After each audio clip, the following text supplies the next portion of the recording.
السلام عليكم ورحمة الله.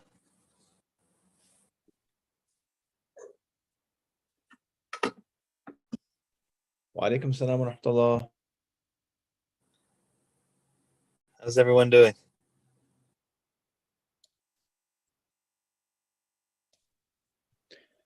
الحمد لله نحن بخير.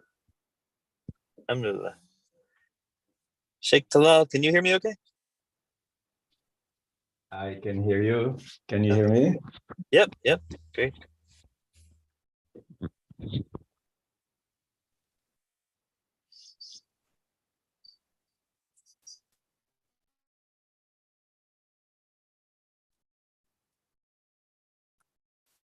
Do you have the link for the YouTube channel stream, live stream? I can get it for you, inshallah.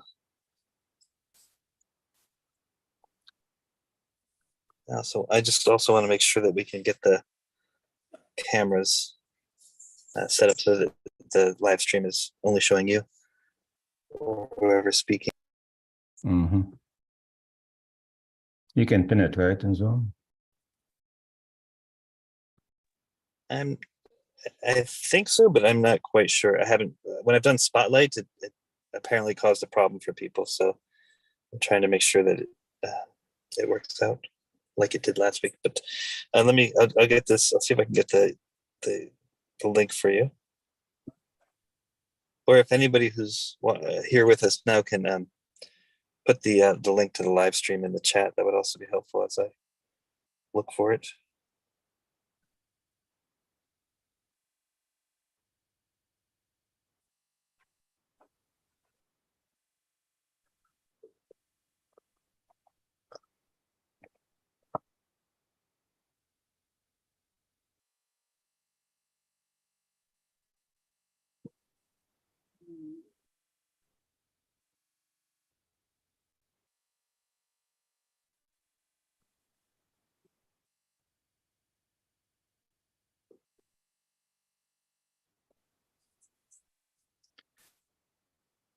Sheikh Talal, I'll put it in the chat. Is that okay? Or would you like me to send it on Telegram?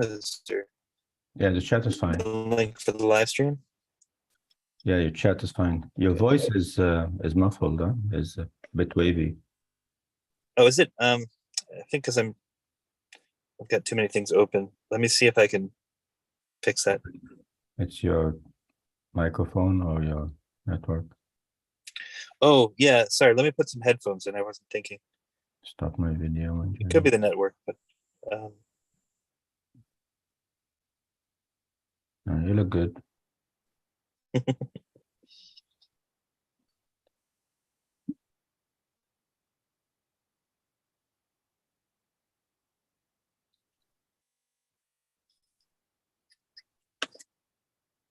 Okay. This, the link I put in the chat should be the link for the live stream.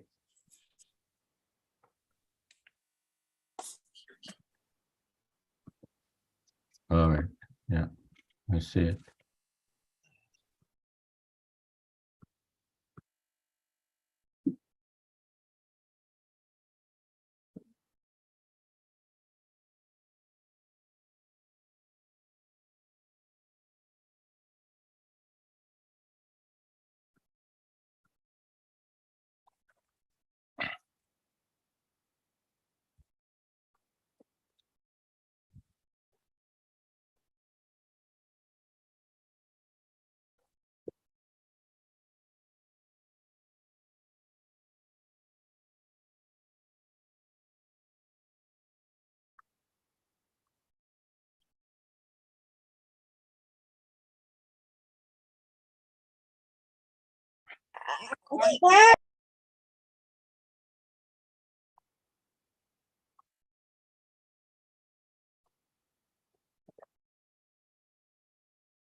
I'm looking at the YouTube and the image is not clear. Is it clear at your end via Zoom?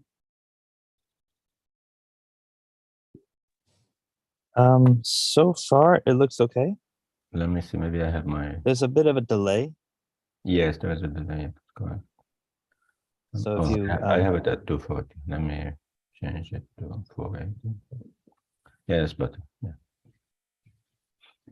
Yeah, I just want to make sure that people can see the slide when we put them up. yeah, I'll try to make sure that it was fine last week, but I'm trying to make sure. So,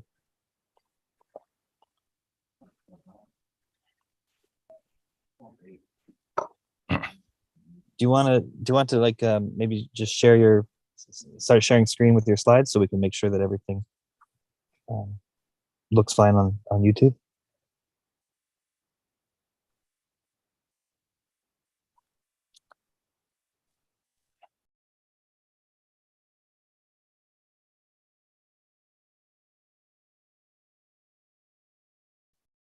Mm.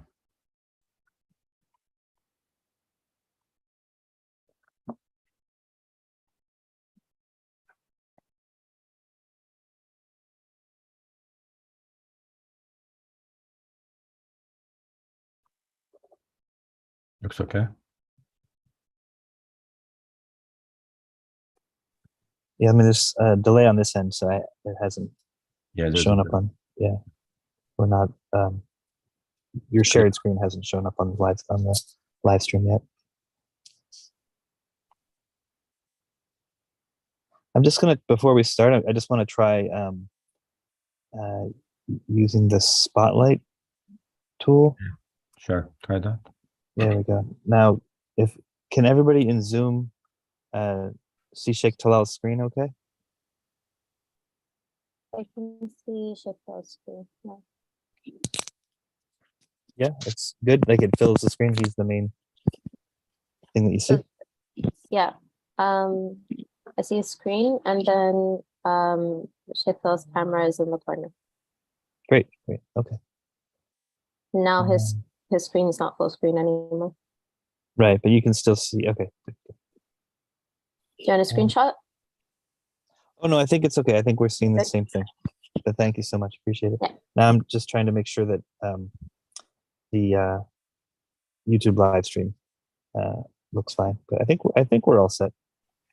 So Sheikh Talal, if you're ready to go, we can get started, and I'll continue to just check things behind the scenes. I'm ready, inshallah. You want to start? I can just say Bismillah ar-Rahman ar-Rahim, Alhamdulillahi Rabbil Alameen, wa sallallahu ala Sayyidina Muhammad wa ala alihi wa sahbihi wa sallam. Welcome everyone. Jazakallah khair to Sheikh Talal for leading us again. Hopefully everything is working well for everyone with regard to accessing Basira, recordings, and everything else. But please drop Basira a line if you have any technical issues with the accessing the course material on Basira. And if you have any other concerns or questions, please feel free to reach out to me. And with that, I'll pass it on to Sheikh Talal. I posted the slides on Telegram. Did you see them? Yes, I did. So I think what Sheikh Hamza said was that he'll post them on Basira, inshallah. I don't have access to I mean, actually, I could put them here too if you would like. I'll share them on the chat. Yeah, we can do that. Okay.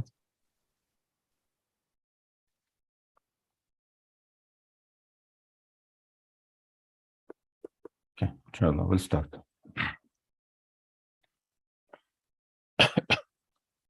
Okay, Bismillah. Bismillah ar-Rahman ar-Rahim. Alhamdulillahi Rabbil Alameen. والصلاة والسلام على سيدنا محمد وعلى آله وصحبه أجمعين. Today is session 3 of General Ontology. Welcome everyone. Assalamu alaikum wa rahmatullahi wa barakatuh.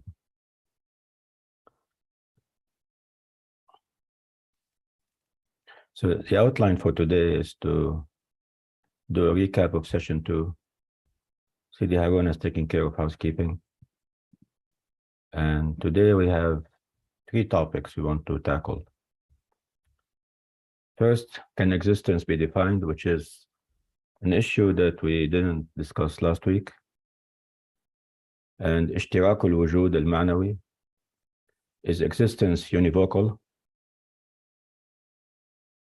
And هل الوجود زائد على الماهية, is existence superadded to quiddity?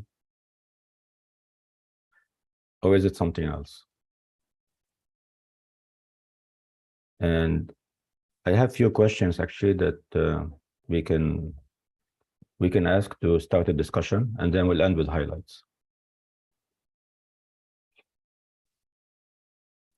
So as for session 2, last session we did a recap of session 1. We went over the ma'lum, and we asked the question whether existence is self-evident. And as usual, there were two contending parties. One said that existence is self-evident, and few people said, no, existence is not self-evident.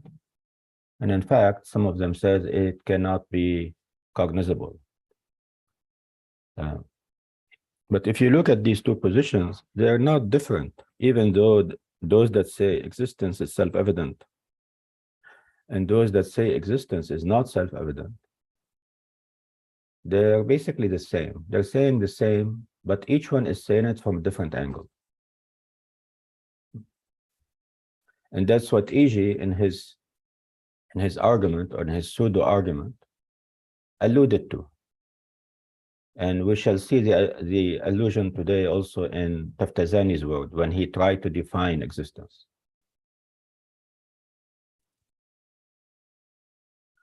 All right, so we went over Tahzib al-Kalam's table of content. And in these sessions, we're focusing on general ontology, i.e. these 5 chapters, from existence and non-existence up to and including cause and caused, or cause and effect. Last week, we made a small boo-boo, a small mistake that one of you discovered. Actually, I was testing you. I was testing Marwan. So let me show you the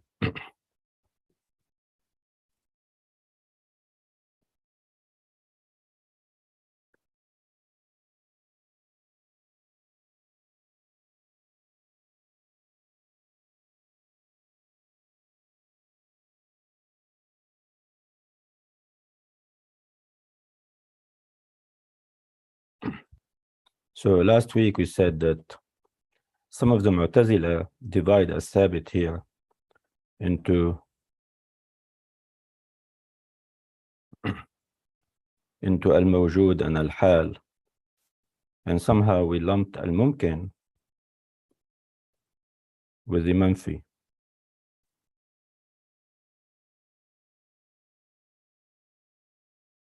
This is not correct. Al-mumkin belongs here with as-sabit. So all groups of Mu'tazila, they consider as-sabit and al-mumkin al-ma'dum and the not kain as one. And some of them add al-hal. So that's, now it's here corrected. This is the correction.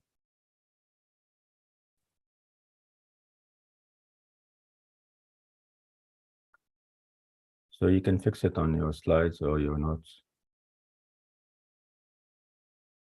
Yeah.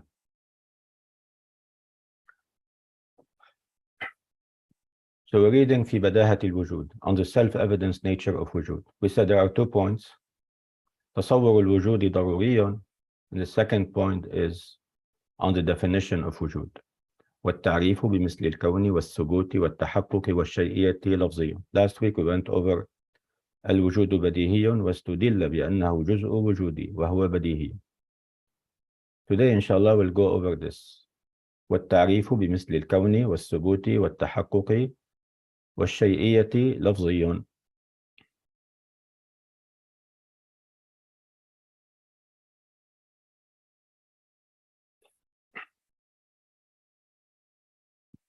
So many scholars from various groups attempted to define wujud. So some of them, like al-mutakallimun, both mutakallimun and philosophers, attempted to define wujud. So some of them said, wujud or al-mawjudu huwa al-thabit al-ayn. الثابت العين, established subsisting essence. والمنفي العين, the negated non-subsisting essence. Imam Ghazali defined wujud as al-qadim wal-hadith, or al-mawjud as al-qadim wal-hadith, the eternal and temporal. Sorry, it's an and, not an or. So you can notice that Imam Ghazali defined mawjud by way of division. So al-mawjud is divided into al-qadim and al-hadith. Philosophers also attempted to define mawjud. They said al-mawjudu huwa alladhi yumkinu an yu'lama wa yukhbara anhu. That which can be validly known and be reported about. You can talk about it, you can report about it. Other philosophers defined it as the agent and the patient, al-fa'ilu wal-munfa'il. Yet other philosophers said huwa al-mu'assiru wal-muta'assir. The mawjud can either be a cause or an effect. That's also by way of division, but all of these ta'rif, if taken seriously as real ta'rif, or as definition by descriptions, all of them, they have dawr in it. They're circular. When we say allazi, we're pointing towards something that already exists. After it exists, we can talk about it. It can be validly known and be reported about. Al-fa'ilu, al-munfa'ilu, al-mu'assiru, al-muta'assiru, al-qadimu, al-hadith. Those are some attempted definitions. And by defining al-mawjud, we can define wujud. If al-mawjud is as-sabit al-ayn, then wujud is subut al-ayn, established subsisting essence. Taftazani defined wujud as وَالتَّعْرِيفُ بِالْكَوْنِ وَالثُّبُوتِ وَالتَّحَقُّقِ وَالشَّيْئِيَّةِ لَفْظِيًا. All the definitions before we read this, they're not real definitions. They're not defining wujud or mawjud in a real sense, بالحد. But they seem to be trying to define wujud by way of description, برسم. And al-i'tizaru lahum, as many ulama have done, is this is not by had nor by rasm. It's just ta'rifun lafziyun. It's just exchanging a word for another. And that's what Imam Taftazani is doing here. قال والتعريف بالكون والثبوت والتحقق والشيئية لفظيا. Any attempt to define existence as بالكون, beingness, والثبوت, subsistence or established subsistence, والتحقق, realization, والشيئية, thingness, those attempts are all valid linguistic definitions. But they're not ta'rif bil-had nor ta'rif bil-rasm.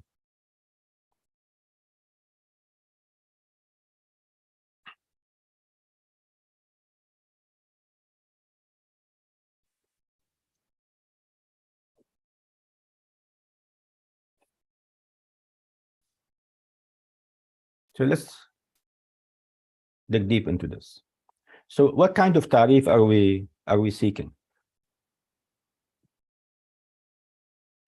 Ideally, we would like a ta'rif bil-had, i.e. a real ta'rif.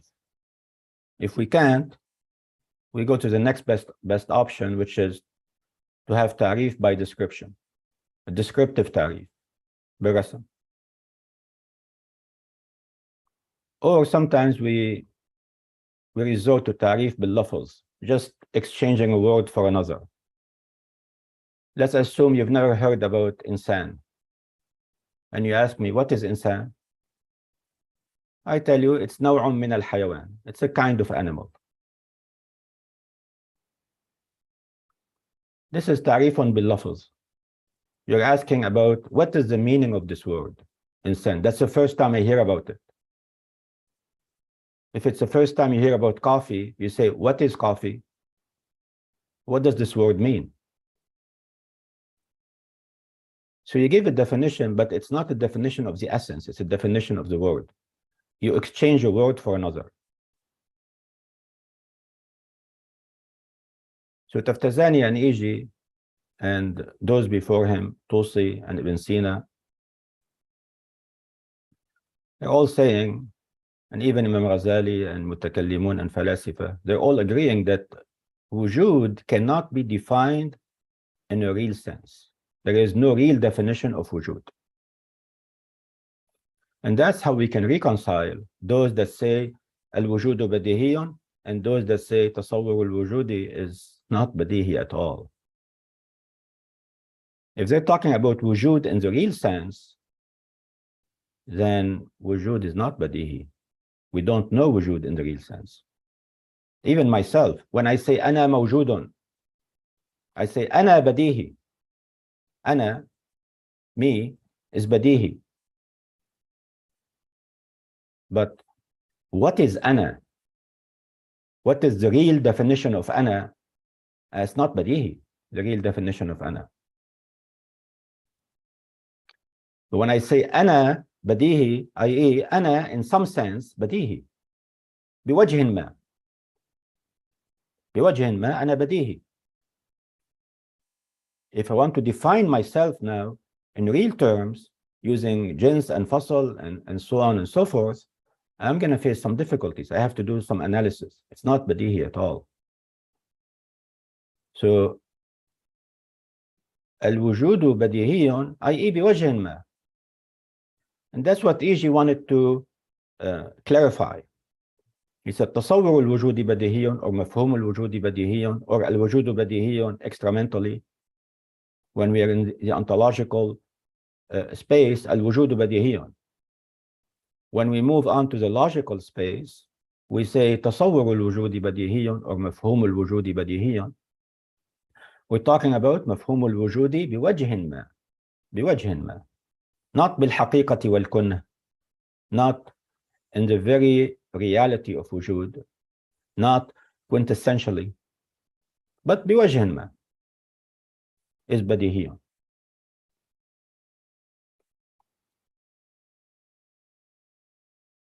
And those that say تصور الوجود بديهي, they're also saying the same. They say تصور الوجود بوجه ما بديهي, not بالكنه والحقيقة. That's why no scholars from the Mutakallimun or the Falasifa attempted to define wujud in the real sense, بالحد. They've all tried to define wujud باللفظي. And if we were to take it literally and say that they've defined wujud بالرسمي, then those wujud are circular. They have dawr in it.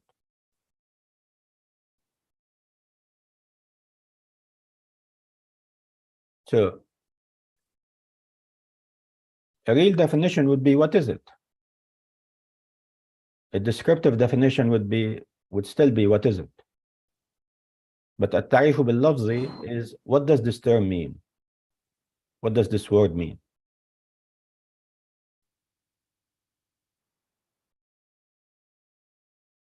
Why are we saying this? Because تعريف, to have a definition of something, there are conditions that we have to fulfill, we have to meet, before this definition could be considered correct.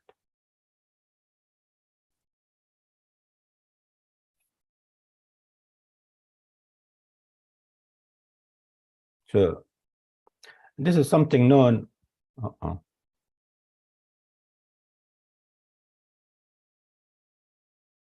Let me switch to my iPad for a second.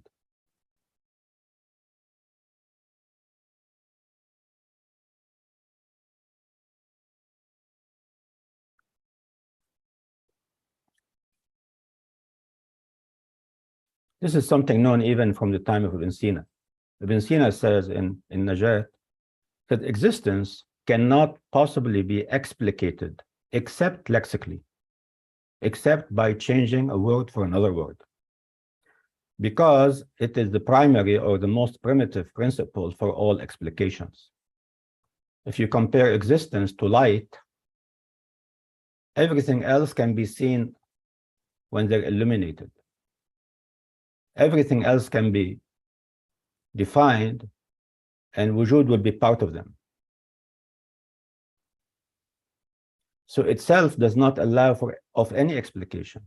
Rather, its form is in the mind without the mediation of anything else. بلا واسطة.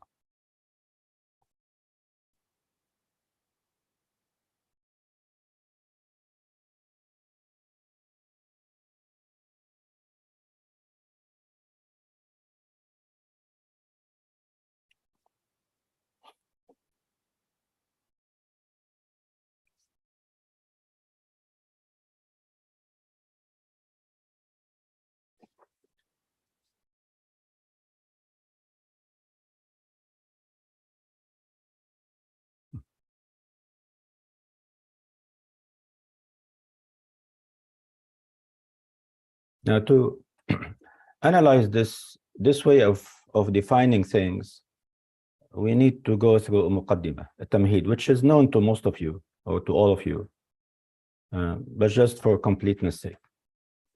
For completeness sake, we say that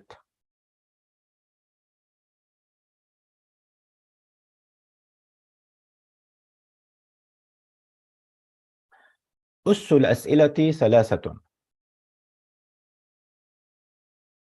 Basic questions are three. ما, what, هل, whether, and lima, why. And each one of them is subdivided into two subdivisions. There is ما الشارحية and ما الحقيقية.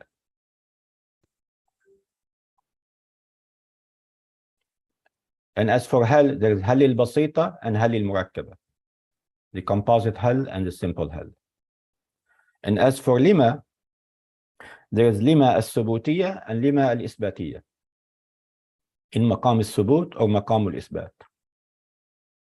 Lima is when we ask about the illah or the cause or the sabab behind something.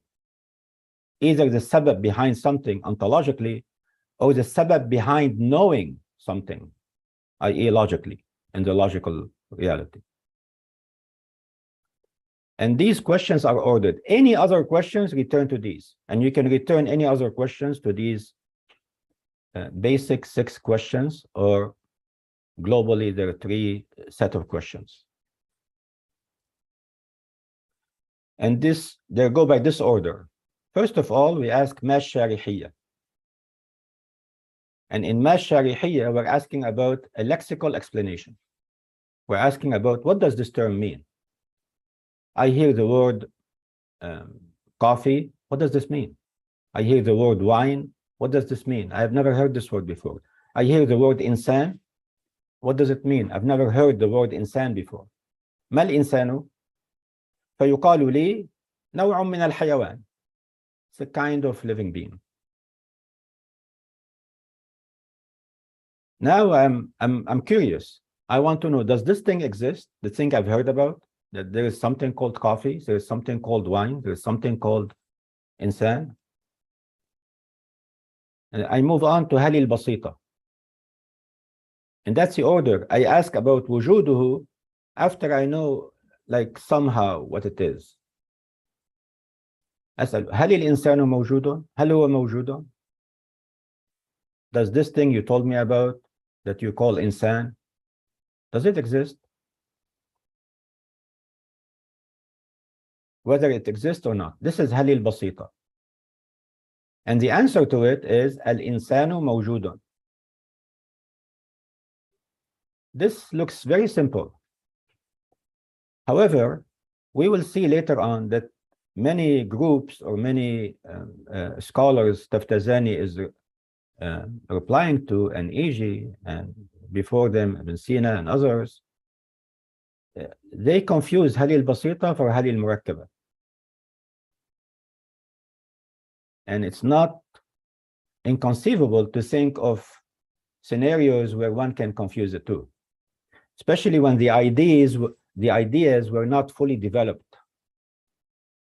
in the 2nd or 3rd century with some Mu'tazilis. When we get to Al-Hal, we will see that this is a result of confusing هل البسيطة with هل المركبة. So knowing these 6 questions is essential to keep in mind when we're reading other stuff. Everything we're doing is informing our understanding of what's going to happen later on. So after I know that this thing that you call insan is mawjood, now I go back and ask, okay, mal insan. Mal insan. Now this time I'm not asking about the word. I'm asking about the nature of insan, the reality of insan, the quiddity of insan. I'm asking about mahiyatu shay. Mal insan, i.e., what is insan? What is insan? What is the reality of insan? فيقال لي حيوان ناطق. The answer to that is to provide الماهية. الماهية i.e. في نفس الأمر. ما الإنسان؟ فيقال لي حيوان ناطق. Now, after I've asked this question and after I got my answer, I move on to هل المركبة. هل المركبة. And the difference between هل المركبة and هل البسيطة, the simple weatherness versus composite weatherness. In هل البسيطة we ask about ثبوت الشيء, تحقق الشيء, وجود الشيء. But in هل المركبة we ask about ثبوت شيء لشيء. ثبوت الكتابة للإنسان عن خواص الشيء. We ask about the characteristics of that quiddity. And we say, هل هو كاتب? This man that we talked about, this term, human being that I asked you about, you told me the meaning of the term human being.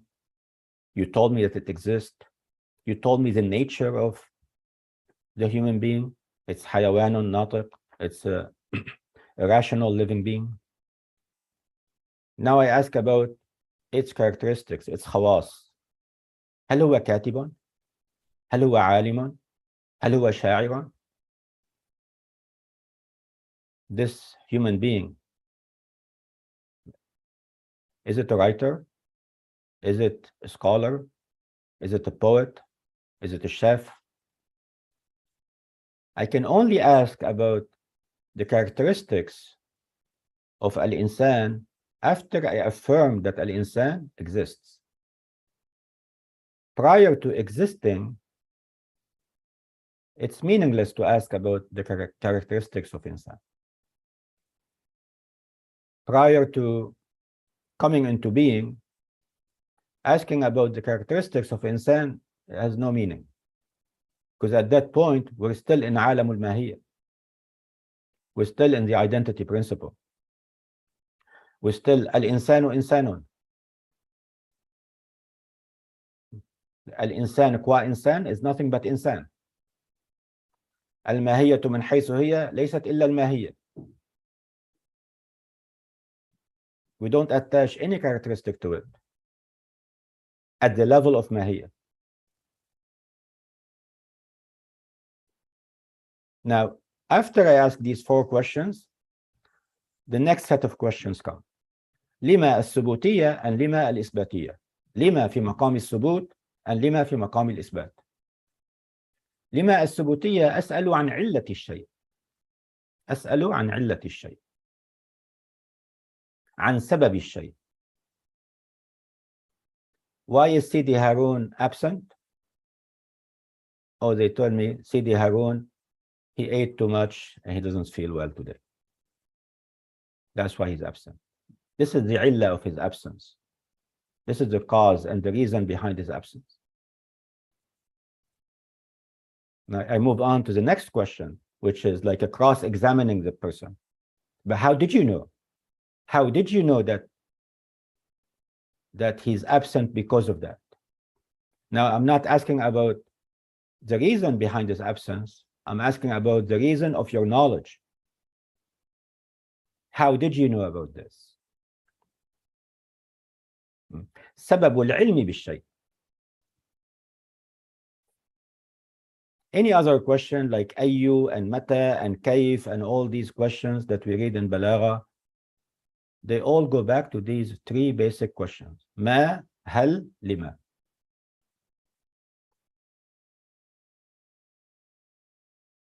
Now, if we were to apply this on what we're talking about, ما الحقيقية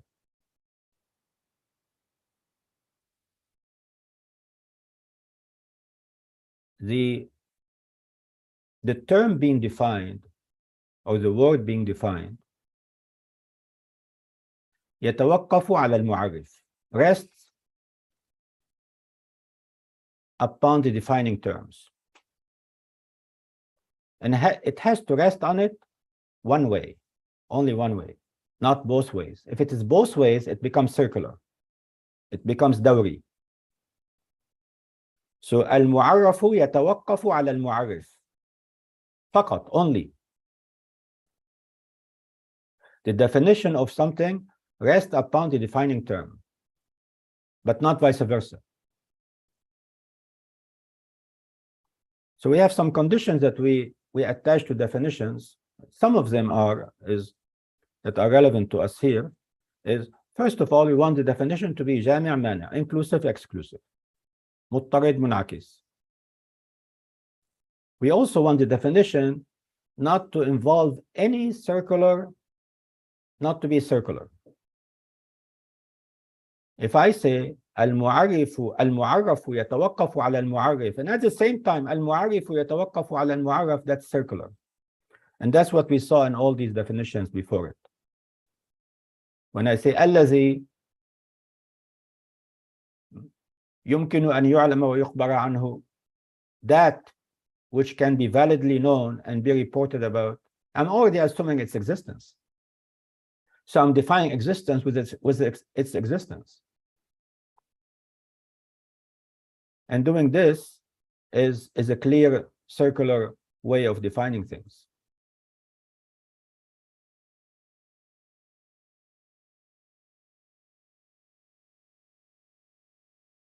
We also, when we define something, we don't want to use any homonym or any equivocal words. And number three, we want al-mu'arrif to be more clear than the mu'arraf. And that's the most crucial condition for our, that is relevant to us here. We want the defining term to be clearer than the term being defined.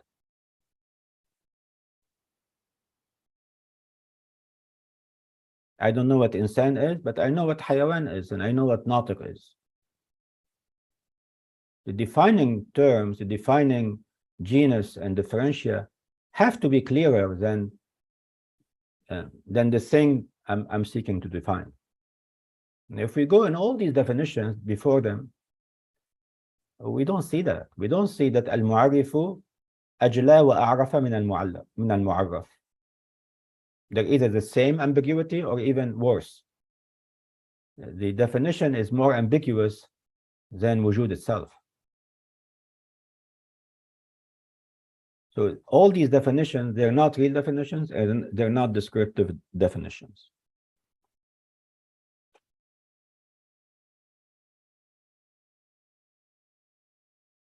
So as Taftazani says, they're just at-tarifu lafziyan, i.e. all these definitions can be considered to be valid lexical definitions, tarif lafzi, or even linguistic definitions, not even lexical. They're linguistic definitions of existence, i.e. you go to the dictionary and you find what the word means, that's it. Or you define it in a way that's clearer in the mind of the listener, clearer in the mind of the audience. What is coffee? It's a type of drink.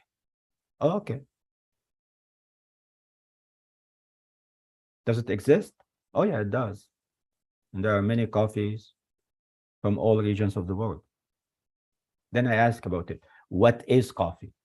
Now, I'm not asking about the word, the term, what it means. I'm asking about what is the quiddity of coffee. What is it made of? ما الحقيقية. The real ما.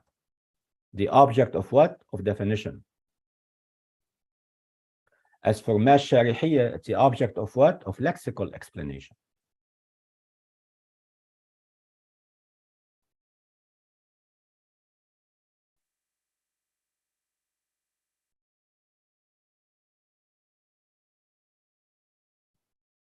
Any question or comment about this? Sidi Marwan Marwan will be doing the recap today. We all know that CD Justin has the recap power. Oh, Justin is here? Okay, let's have Justin then. Inshallah. Jazakumullah khair. Assalamu alaikum wa rahmatullah. Alaikum assalam. So just as a recap, so we've just spoken about inshallah. So first we just mentioned about the previous lesson and how there we want to just modify something on the slide there. But what we spoke about so far today inshallah is about the badaha of wujud. And we have different groups have attempted to define wujud. So we have the mutakallimun, or the majority of the mutakallimun. Some have said that wujud is the established subsisting essence. Imam Ghazali, rahimahullah, had said that wujud is either eternal or temporal. And then we have three groups of philosophers. Some have said that is that which can be validly known or be reported about. Other philosophers said it's the agent and the patient. And then another group of philosophers said it's the cause and effect. But what we've noticed here, as we discussed, is that all of these attempts to describe or define wujud has been, there's a door in them. There's a circular reasoning. So we've seen different definitions, and what we're trying to look for the definition of wujud is either a had, a real definition if possible. If not, then we'll move down a level and to a rasm, which is a description. If not, then at least a word exchange. And what we found out by looking at the various definitions that have been given is that they're ultimately going to be word exchanges or linguistic definitions of wujud. And that's what Imam Tazabzani and Imam Iji have both affirmed.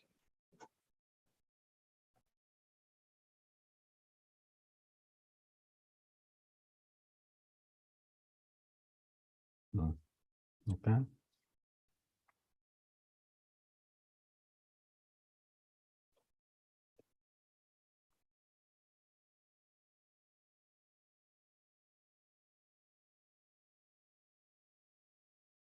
So let's move on to this. Wujud is univocal.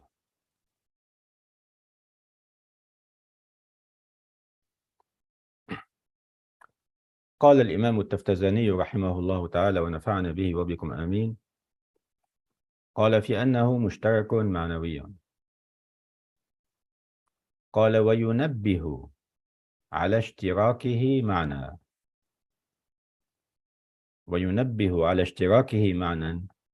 Three things. So we can draw attention to wujud being univocal in three ways. Notice the word that Taftazani uses here, وَيُنَبِّهُ. وَيُنَبِّهُ is just by way of tanbih, by way of drawing attention, not by way of argumentation or proof. Because all of these things are badihi. Wujud being mushtarak ma'nawi, wujud being univocal is badihi. We're still at the structural level. We're still at the building blocks level. And at the building blocks, we don't have like real proofs. It's mostly analytical. We're analyzing. We're making tafkik and tarkib. Number one, صحة التقسيم إلى الواجب وغيره. The first tanbih is that existence can be the source of division. I can divide it into wajib and mumkin. As Imam Ghazali did, he divided it into al-qadim wal-hadis. Number two, والجزم به مع التردد في الخصوصية. One can have conclusive certitude of it, even when we are in doubt about some of its characteristics. And number 3 هو تمام الحصر في الموجود والمعدوم.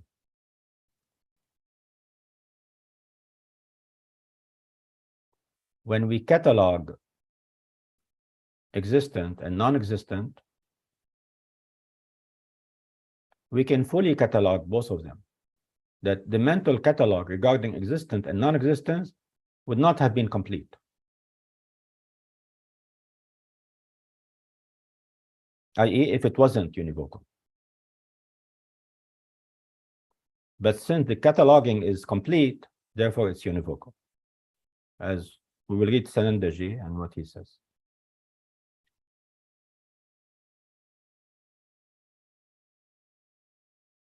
So this is the commentary that we will be reading today from تقريب المرام في شرح تهذيب الكلام by Sanandaji. The first part is on وينبه على اشتراكه معنا. The second part is on the first تنبيه, the second تنبيه, and the third تنبيه.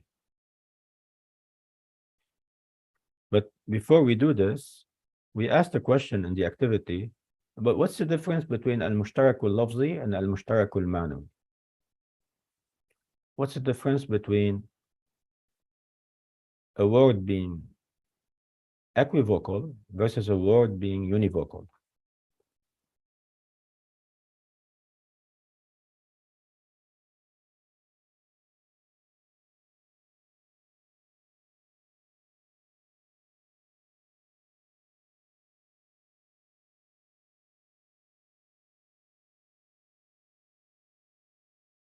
Let me bring my iPad here.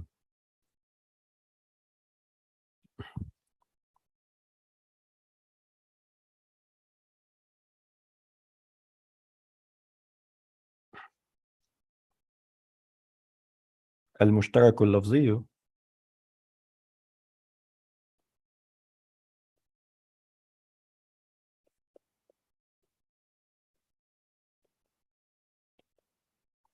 والمشترك المعنوي.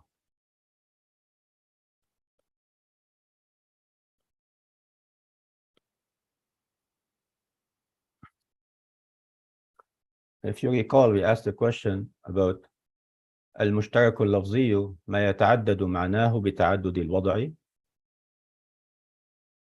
or ما يتعدد معناه مطلقا سواء تعدد الوضع أو لا.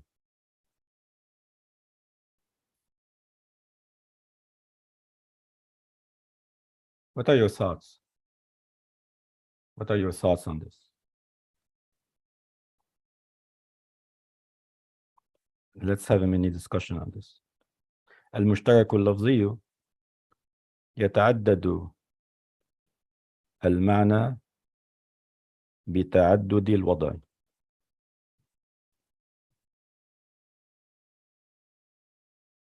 يتعدد المعنى.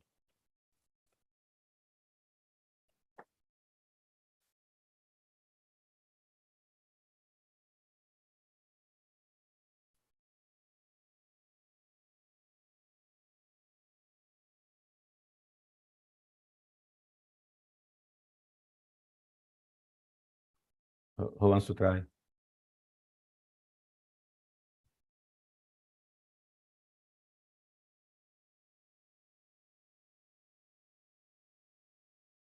Is it possible for the مشترك لفظي to be يتعدد المعنى without تعدد الوضع?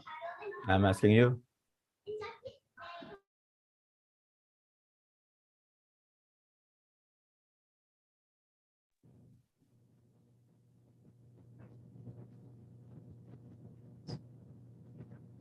Sidi Harun, want to say something? I think your microphone, Sidi Harun. Sorry, how about now? Can you hear me okay? Yes, I can. Yeah, we can. Okay. So regarding having, so if there's a number of meanings due to the number of instances of coinage, then that would be like that part makes sense. But you could also have a number of meanings due to like an orphy shift in the meaning. So that through differing sort of usages in culture, the lafz could remain the same, but the meanings could differ from culture to culture, whether or not there's an identifiable wadi' or not. So that I'm just thinking about the concept of like the intiqal min like al-ma'na al-mawdu' lahu, like the meaning that it was like originally that the term was placed for, and then a movement to a cultural and orfi meaning, a general orfi meaning amongst the people as opposed to an individual sort of group of people. Yeah. All right, so Sidi Harun is saying it can be both, but one is lafzi wad'i and the other is urfi. Any thoughts, any corrections, any? I'm just saying that we might not have an like identifiable instance of wada' where because it sort of when it happens within a culture. So you're saying it has to rest on wada', and when we don't have when we cannot identify wada', we go by ta'addud al-ma'na only. Is that what you're saying? I mean, I'm hazarding a guess that if we can't identify the So wadi', you're still here. You're still here. I mean, I maybe if we consider that like the orfi meaning still has a wadi', we just don't know who or how. It just sort of happens in some sort of natural progression of usage in culture. All right. Any other thoughts? Who wants to try? Let me pick one. Sarah. Is Sarah here? Okay, let's hear Sarah. I would think that ta'addud al-wada' is like the word originally was like had multiple meanings. So And you agree with Sidi Harun? Kind of. I don't think that the second one is necessarily urfi, but that a word could come to mean other things. Wada. Okay. All right. Okay. Any other thoughts? Is there a possibility for the multiplicity in meaning stemming from a single point in time in which the word was used? So if we think of it as opposed to it happening chronologically or with the effect of urf or the influence of a wadi' later on. So we think of an original multiple coinage. Is that what we mean in the second instance? I like how you answer a question with a question. That's my technique, by the way. So you're not. But you're still thinking along those terms. Okay. Al-mushtarak al-lafzi. You see, we in logic and in kalam and in philosophy, we don't focus on the words. We focus on the ma'ani. If we're in usul or balagha, or we're studying language, or we're studying ilm al-wada', then al-mushtarak al-lafzi is this is what we mean. If we're in kalam and philosophy, we have no wada' at all. Wada' is not even under consideration. We are in alam al-ma'ani. Alam al-ma'ani is independent of language, whether I'm speaking Arabic or English or Chinese. Still has to make sense. And when Imam Ash'ari says it's mushtarakun lafziyun, he's not meaning bita'addud al-wada'i. We're talking about mushtarak lafzi in kalam, mushtarak lafzi in falsafa. المشترك اللفظي في الكلام والفلسفة يتعدد المعنى فقط. يتعدد المعنى فقط أي إيه؟ يتعدد المعنى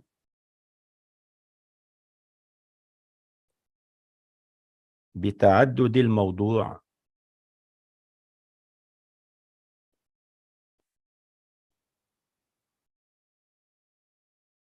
بتعدد الموضوعات. So every instance we have a different meaning. Although we're using the same word, we have a different meaning that applies to this particular thing. For example, if I say ilm, ilm is a word, but when I say ilmullahi, oh, it has a different meaning than ilmul insan. The knowledge of God is different than the knowledge of our knowledge.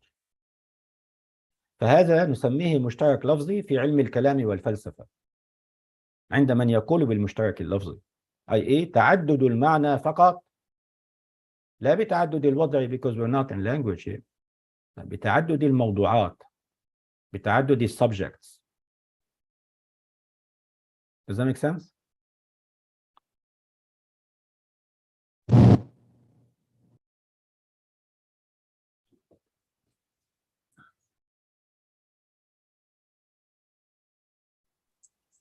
Can I ask a question? نعم. So this like the تعدد In logic, for example, Sidi Harun, is, are we still using like, تفضل, yeah. I'm sorry, can you hear me okay? Yes, go ahead. Okay, so I was saying, like when we say تعدد موضوعات, are we still using the موضوعات as the meanings for which, like when we're talking about language, we would say these موضوعات are the meanings for which the term was coined, like that the act of wada and the موضوع له, the موضوع له. So is this like, and like, so موضوع means subject, but it's also the meaning that is, and predicate, okay, but it's also the meaning for which a term is predicated, or is, I'm sorry, assigned once we get to that, the movement from the dhni to the lafzi. So I guess I'm asking if موضوع is still connected to that technical terminology or not, that we would use in ilm. Forget language. This is موضوع as opposed to predicate. So I say, for example, I say Allahu alimun, and I say Zaydun alimun. If I'm saying that this ilm here, this predicate, is mushtarak lafzi in the logical sense, or in the kalami sense, or in the philosophical sense, I'm not referring at all to language. I'm referring to the mawdu', the subject that I'm talking about. If I'm talking about Allah subhanahu wa ta'ala, then this word has a different meaning than whether when I talk about Zayd or talk about man.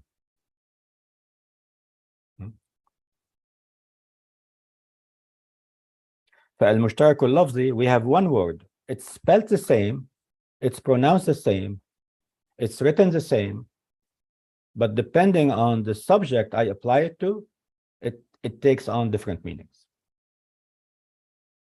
That is what is meant by mushtarak lafzi in kalam and logic and falsafa. So here we're not referring to the dictionaries to find out about the word. We're referring to ilm al-ma'ani. We're referring to the discipline that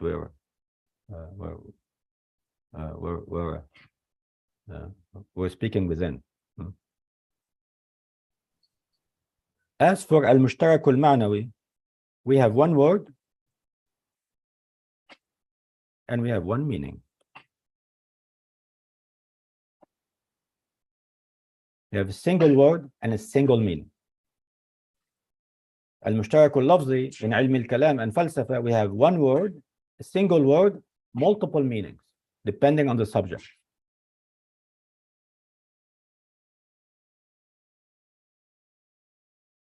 And for mushtarak manawi, we have one word, one meaning.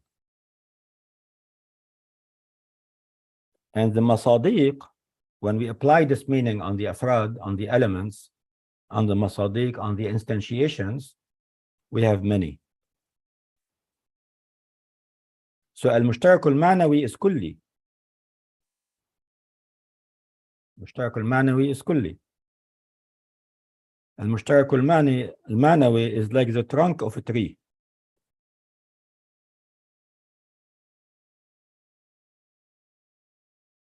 And the afrad of the kulli are the branches of the tree.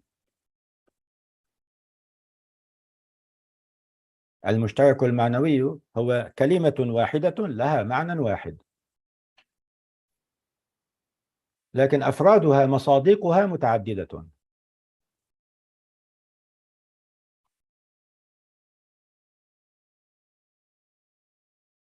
So any thoughts on this? Any observations or comments before we move on? So would we be saying that for the mushtarak lafzi, we would say in kalam and falsafa, the perspective we're trying to understand here is how that word applies differently with different masadiq. With different, with different subjects. The word itself has different masadiq depending on the subjects. The word itself has different meanings depending on the subject. And the reason why in the previous slide you had placed bita'addud al-wada' was that to help us to identify just the difference in terminology, because we would get caught up on the wada', just to be able to differentiate between that. Is that why that was placed there on the previous slide? Exactly, it's to confuse you. Exactly. Okay. To confuse you. Just Like my job is to confuse you. Your job is not to be confused. Yeah, because we're all familiar with mushtarak lafzi if we studied usul or balagha or language, and when we read kalam or falsafa, we don't make the transition. So this is part of the khalt. When ulama say that this scholar has confused mafhum with misdaq, or this scholar has confused halil basita with halil murakkaba, or this scholar has confused al-mushtarak al-lafzi fi al-lugha wal-usul with mushtarak lafzi in kalam and falsafa and logic. And sometimes we, in our mind, we're still in a different world, and we apply the set of principles that we're familiar with on the new situations that, because they look similar, we think, this same set of principles should apply. Does that make sense?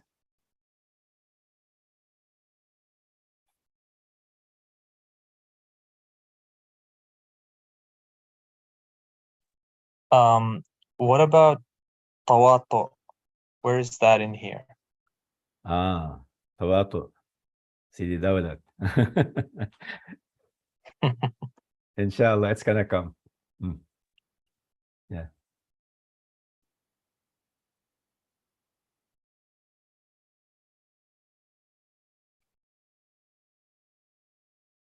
All right, let's go back.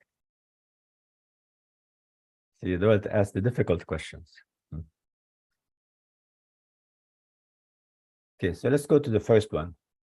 قال وينبه على اشتراكه معنى.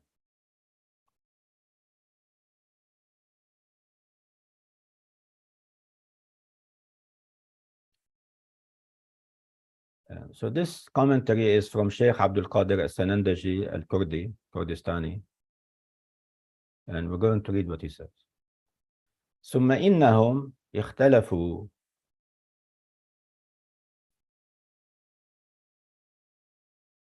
في أن اشتراك الموجودات في الوجود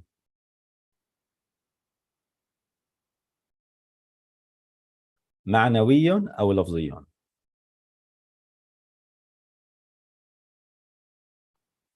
وأنه زائد على الماهية أو عينها, which is the next point. So he said they differ regarding اشتراك الموجودات في الوجود. Is it معنوي or لفظي? And they differed whether wujud is additional to quiddity or the same as quiddity. فاعلم أنه ينبه على اشتراكه معنى. قال فاعلم أنه ينبه على اشتراكه معنى ثلاثة أمور. Then the Sheikh says, Sanandaji, نبه بقوله ينبه على أن اشتراكه معنى بديهي And the following umur, the following 3 points, are nothing but munabbihat. They're only munabbihat. Sometimes a term or something can be badihi, but it may be concealed from me. So الأمور المذكورة ما هي إلا توضيحات. If it's concealed from me, if it's hidden from me, I just need to clarify it. قال والأمور المذكورة منبهات تزيل خفاءه.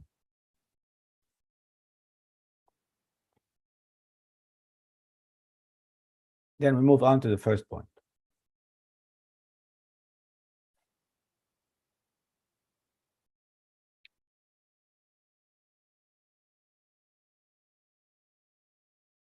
The first point is الأول صحة التقسيم. صحة التقسيم إلى وجود الواجب ووجود غيره.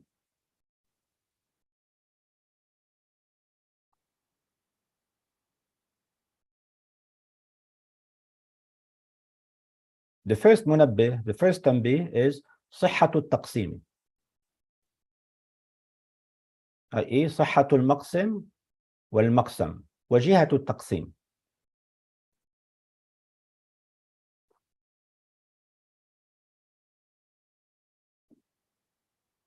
ومورد القسمة مشترك بين جميع أقسامه لأن حقيقة التقسيم ضم مختص إلى مشترك.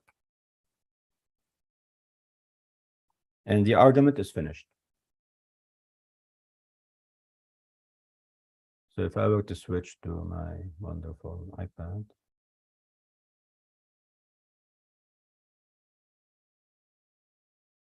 The argument, or what Senendaji finished here.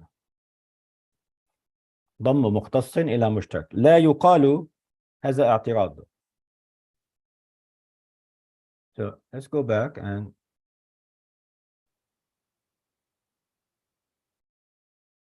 قال الأول صحة التقسيم إلى وجود الواجب ووجود غيره. ومورد القسمة مشترك بين جميع أقسامه لأن حقيقة التقسيم ما حقيقة التقسيم؟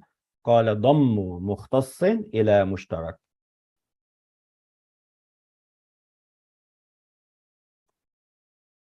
So the first تنبيه rests upon understanding تقسيم. What is تقسيم?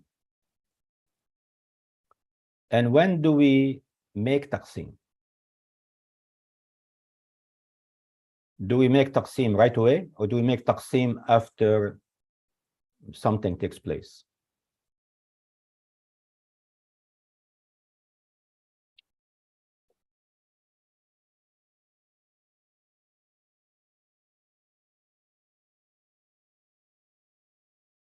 What do you think? When do we make تقسيم and why do we make تقسيم?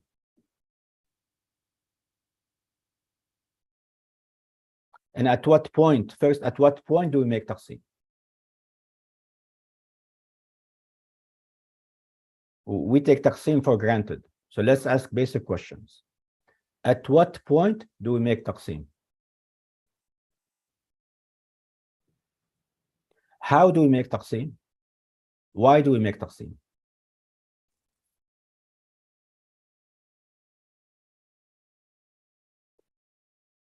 When we recognize a secondary feature, perhaps that will allow us to make some kind of taqsim, perhaps an aqli taqsim of nafi and ithbat, some kind of matter that helps us to differentiate something.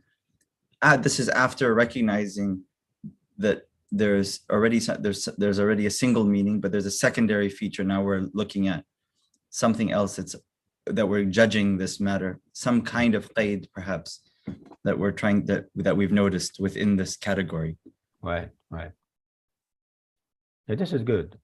So I can divide I can divide the human beings in terms of their residency into resident or travelers. I can define human beings in terms of their citizenship into Egyptian, Syrian, Canadian, American, British, Indian, so on and so forth. But at what point was I able to make taqsim is after I understood the maqsim, after I understood a human being.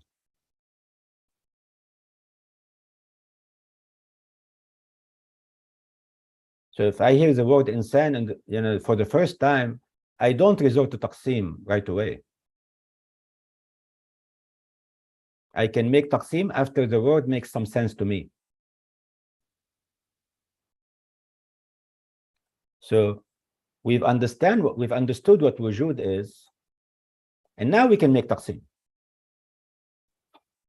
So التقسيم يعتمد على معرفة المقسم. It's a condition for taqsim. I need to know what I'm dividing. If I don't have an idea about what I'm dividing, what am I dividing? On what basis am I dividing? And I need to know also جهة التقسيم أو ملاك القسمة. What is ملاك القسمة? عندما أقول الوجود ينقسم إلى واجب وإلى ممكن. ما ملاك القسمة هنا؟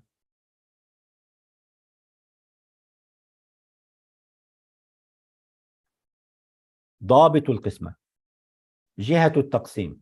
In terms of what? حيثية التقسيم. من أي حيثية؟ And then ما حقيقة التقسيم? He says حقيقة التقسيم هو ضم مختص إلى مشترك. أي I have a كلي and I have a قيد. فأضم القيد إلى الكلي. أي المشترك موجود في أقسامه.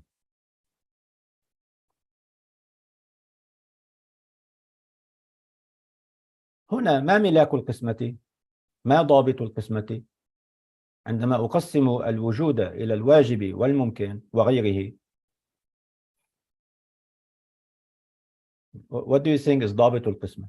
جهة التقسيم.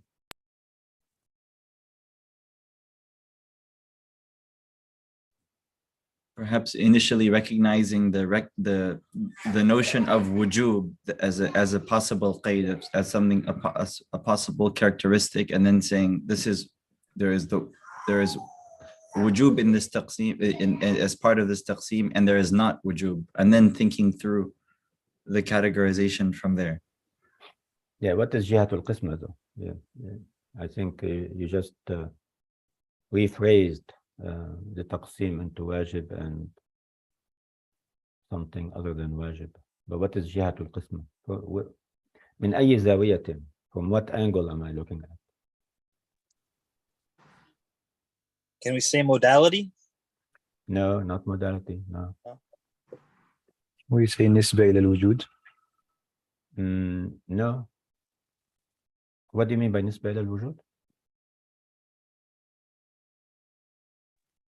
I mean modality. No. هنا جهة القسمة هي الاحتياج وعدم الاحتياج. الوجود غير المحتاج هو الواجب. الوجود المحتاج هو غير الواجب. In any تقسيم I always have to look for جهة القسمة. عندما أقسم في المقولات أقسم إلى جوهر وعرض. What am I dividing? And ما هي جهة التقسيم? قائم بنفسه قائم بغيره. Exactly. Yeah. من جهة القيام بالذات والقيام بالغير.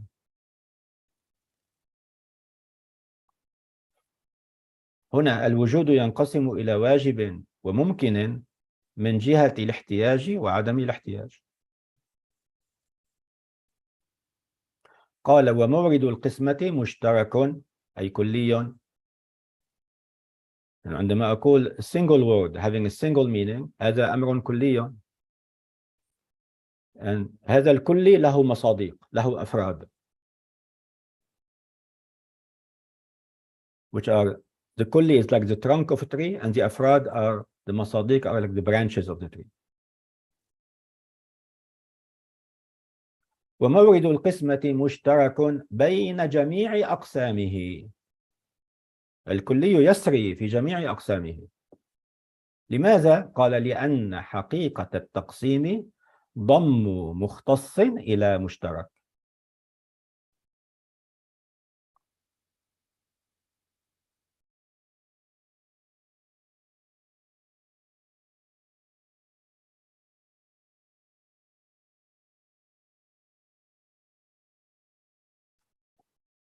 And then he says, لا يقال. Now he's moving on to اعتراض. لا يقال تقسيم الوجود إلى ما ذكرتم للاشتراك اللفظي كما يقسم العين إلى الفوارة والباصرة والجاسوس وغيرها والذهب لكونه مشتركا بينهما لفظا، لأن نقول قسمة الوجود عقلية لا تتوقف على الوضع والعلم به،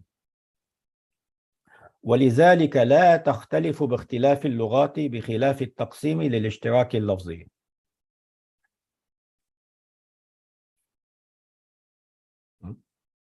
فالشيخ هنا still in the world of still في عالم اللغات and is applying the set of principles in لغة or in أصول or in بلاغة on كلام and theology.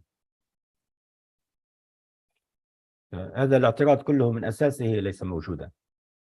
لكن let's take a look at the wording that he used.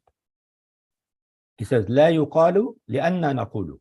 He says لا يقال لأن نقول. هذا الاعتراض لا يقال لأن نقول or this kind of terminology, where does it sit on the scale of terminologies? So in the hierarchy of اعتراضات, where does it sit? So sometimes we hear this word وإن قلت قلنا, or فإن قلت قلنا, فإن قيل يقال, ولقائل أن يقول. هذه كلها اعتراضات. Or sometimes we hear لا يقال كذا لأن نقول كذا.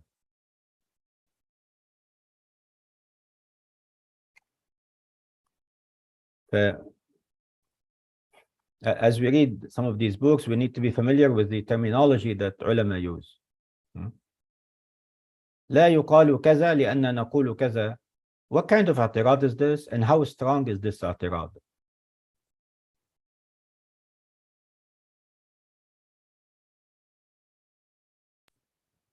It seems like it's much more of a mild i'tirad to begin with, and so he's pointing out or alerting the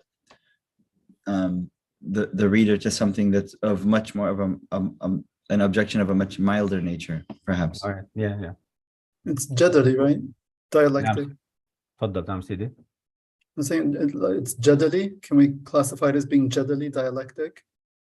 Or is that too جدلي broad? جدلي. لكن what strengths what weight do we attach to it? Is it a weak اعتراض? Is it a strong اعتراض? Is it on the level of اعتراض, on the scale of اعتراضات from being weak to being strong? Where does it sit, say, on a scale of 1 to 10? 4? I don't know. It's the lowest. The lowest, okay. It's the lowest. So let's take a look at my iPad. Sometimes they say ولقائل أن يقول. ولقائل أن يقول. This is the strongest.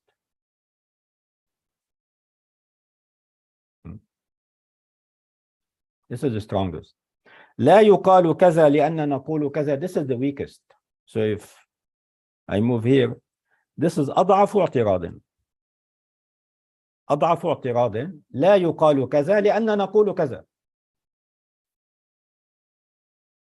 لكن ولقائل أن يقول is أقوى من غيره.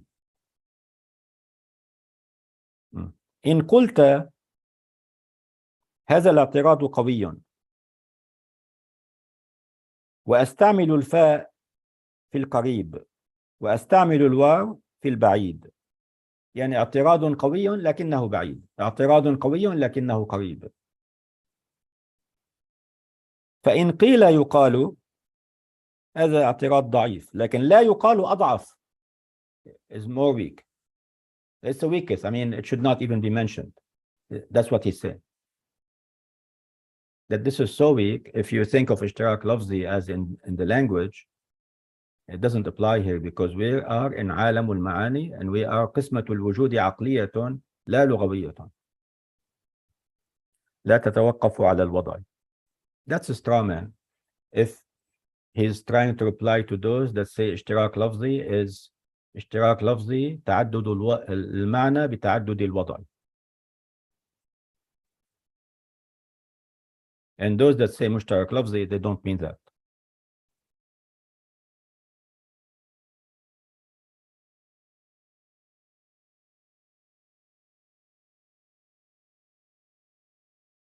So last week we read Iji says واستدل له.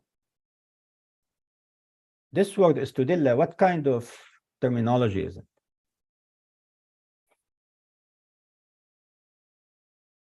Is it استدل لتثبيت الدليل or استدل لتثبيت الدعوة?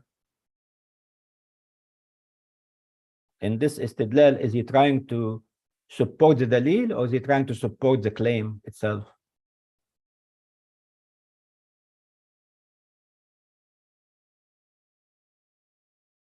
This terminology is تثبت الدليل على الدعوة. When they say واستدل له, هذا تثبيت للدليل على الدعوة. So that's an agreed upon terminology that you're going to find in any books of Kalam or later philosophy.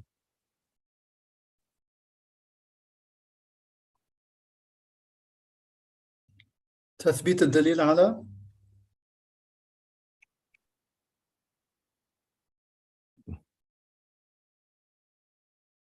But the first تنبيه, صحة التقسيم is sufficient.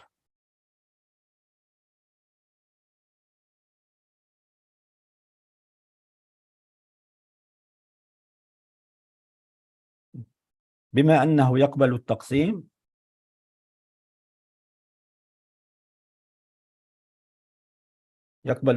بين الماهيات فيكون مشتركا بينهما. قال صحة التقسيم إلى وجود الواجب ووجود غيره.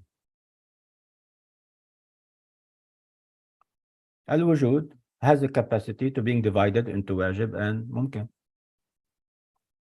والوجود الممكن we can further divide it into جوهر and عرض. وجود we can also divide it into ذهني and خارجي for those that say there is mental existence and extra mental existence. والعقل يقبل هذه القسمة. هذه القسمة عند العقل صحيحة. The عقل doesn't find any inconsistency or he doesn't think that this قسمة will lead to impossibility. وكل ما كان قابلا للقسمة فهو كلي. لماذا؟ لأن حقيقة التقسيم ضم مختص إلى مشترك. حقيقة التقسيم هو أن نذكر جزئيات الكلي الصادق على الكلي بفصول متعاندة. فالمقسم كلي والأقسام من مصادق المفهوم الكلي الصادق عليها. فأقول الحيوان إما ناطق وإما غير ناطق. فصول متعاندة. الوجود إما واجب وإما غير واجب. That's why he used ووجود غيره.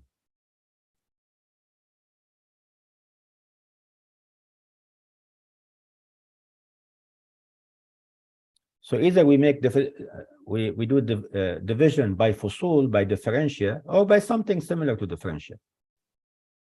And there always has to be جهة التقسيم. The criterion, or in terms of what?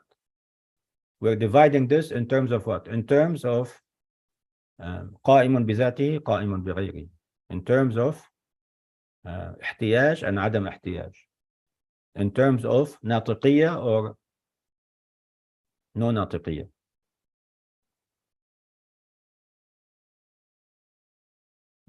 We cannot divide, our intellect does not allow for the possibility of dividing الحيوان into الإنسان and الحجر. Because immediately we're going to ask ما جهة القسمة.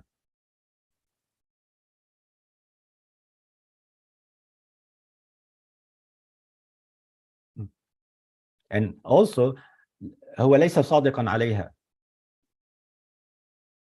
لكن يقبل القسمة إلى الإنسان والفرس والحمار والأسد. الحيوان ممكن أن يكون فرس، إنسان، حمار، أسد، يقبل القسمة. That's the first تنبيه. Any Sidi Justin, can you recap? إن شاء الله. نعم، تثبيت الدليل على الدعوة. أستاذ شريف، دكتور شريف. So far, this section we've looked at whether wujud is univocal or not. So whether it's mushtarak lafzi, mushtarak ma'nawi is what we discussed. So we saw that Taftazani tells us that wujud is univocal, and he says he'll indicate this in three ways, and he does this through tanbihat, or drawing attention or clarifying. And so what we've seen thus far is the three arguments are the validity of dividing wujud into wajib and mumkin.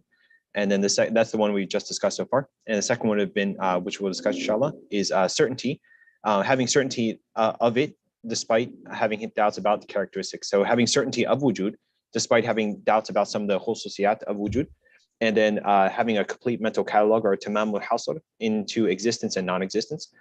And we discussed mushtarak lafzi in kalam falsafa versus the way that mushtarak lafzi is used in usul balagha logic. And we saw that we have two types of mushtarak lafzis. We have yata'addudu ma'na bita'addud ma'na, or bita'addud al-wad', and that's the way that we use it in usul balagha logic. Then we saw in kalam falsafa, we speak about mushtarak lafzi as yata'addud al-ma'na bita'addud al-mawdu'. And mawdu' here is the subject or the predicate, or how the word applies differently depending on the subject.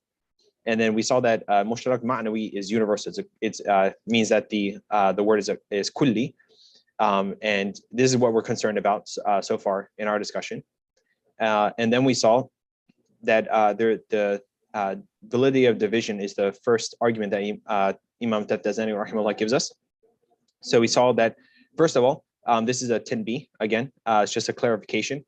And then we spoke about how to understand what a taqsim is. So we need to have full understanding or ma'rifah of the maqsim and also the milak of qisma. So what is the criterion that we're using to do the taqsim, do the division? In this case, when we're dividing wujud into wajib and ghayrihi, or wajib and non-wajib, the milak that we're using is qaim bi nafsi wa ghayru qaim bi nafsi, or something that subsists on its own and something that does not subsist on its own.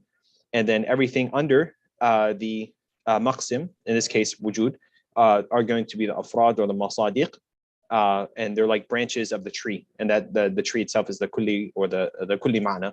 And then Sanandaji rahimahullah, he shows us, he actually brings out in the matan, which is in the commentary, that the kulli still exists. So when we say at-taqsim ila al-wajib wa ghayrihi, he brings out the kulli, the aspect is the wujud in both of those divisions. And then we briefly discussed the levels of objections. So the one that Sanandaji gives us here is la yuqalu, which is the weakest form of objection. The next tanbih is والجزم به مع التردد في الخصوصية, i.e. one can have conclusive certainty and certitude and conviction of it, even when one may be in doubt about some of its characteristics. قال والأمر الثاني الجزم به مع التردد في الخصوصية. أجزم به, I have conclusive certitude of it.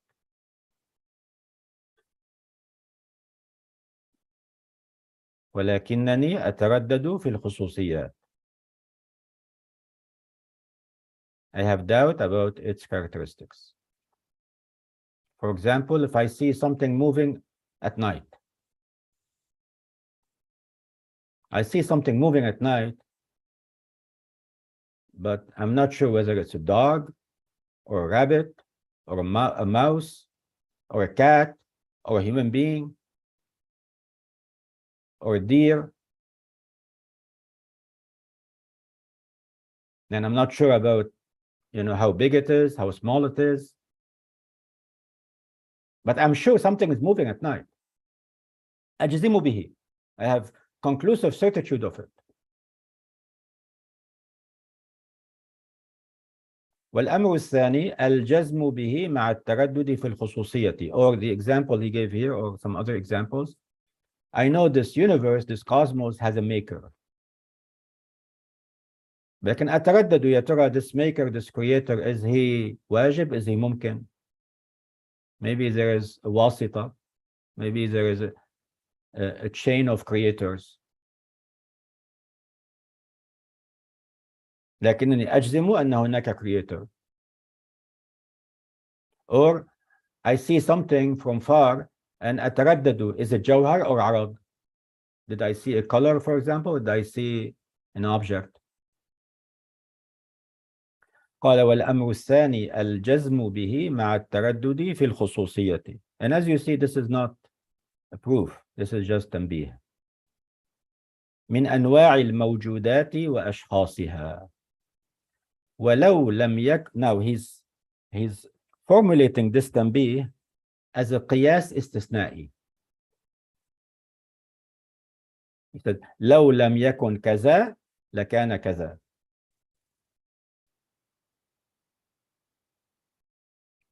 ولو لم يكن الوجود مشتركا معنا بل كان له في كل معنى. في كل. يعني the correct reading is في كل معنى. كل has تنوين on the lamb. Not بل كان له في كل معنى. لا، في كل معنى. ولو لم يكن الوجود مشتركا معنا بل كان له في كل معنى غير ما له في الآخر لم تنع الجزم به. لو لم يكن لم تنع الجزم به. This is a قياس استثنائي. It's formulated as in a form of قياس استثنائي, but in reality it's a تنبيه, as the Sheikh says. ولو لم يكن الوجود مشتركا معنا بل كان له في كل معنى غير ما له في الآخر. يعني لو لم يكن مشتركا معنويا بل كان مشتركا لفظيا على معنى أنه في كل موضوع له معنى غير ما له في الآخر. لو لم يكن الوجود مشتركا معنويا بل كان مشتركا لفظيا كلاميا فلسفيا لم تنع الجزم به مع التردد في خصوصية كون الشيء جوهرا أو عرضا أو غير ذلك. And that's where the قياس استثنائي finishes. أو غير ذلك.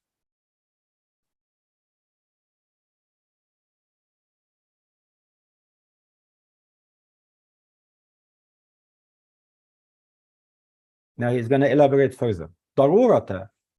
ضرورة أن الوجود إما نفس الخصوصيات أو مختص بها ذاتيا أو عرضيا. If it is not مشترك معنوي but مشترك لفظي,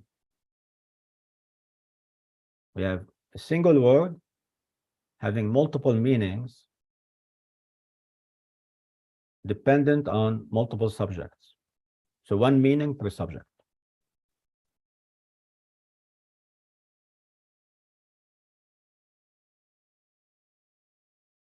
i.e. it's not كلي anymore. ضرورة أن الوجود إما نفس الخصوصيات أو مختص بها.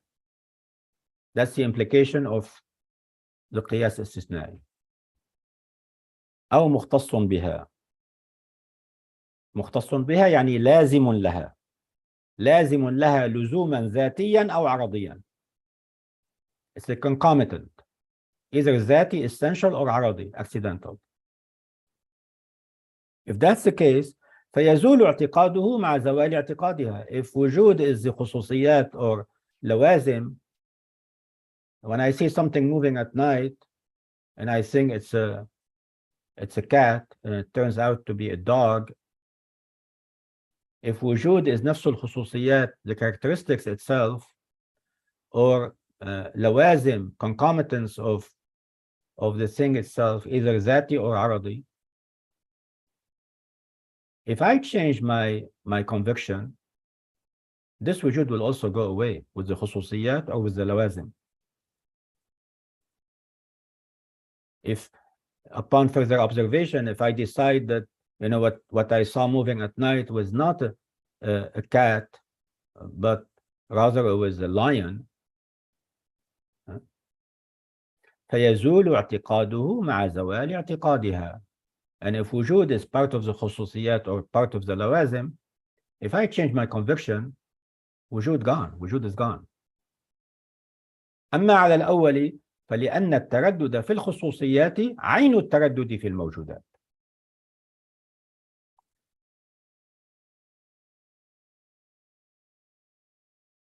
وأما على الثاني فلأن التردد، أما على الأول يعني إما نفس الخصوصيات، وأما على الثاني أو مختص بها، لازم من لوازمها. وأما على الثاني فلأن التردد في شيء يستلزم التردد فيما يختص به قطعا. And هذا لا يستقيم. Why? Because we are starting from the assumption, from the فرض that قطعنا بالوجود، قطعنا، جزمنا به. جزمنا به مع جهلنا بالخصوصيات، مع التردد في الخصوصيات.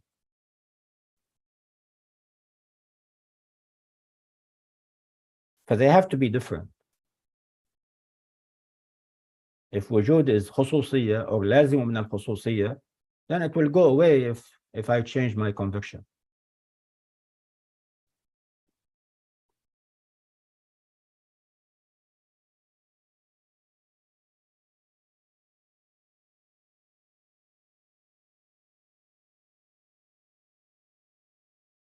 So he is saying نحن نجزم بوجود ماهية، الجزم به، ونتردد في خصوصياتها مع بقاء الجزم به.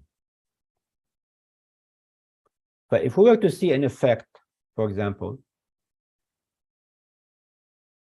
حكمنا بوجود مؤثر.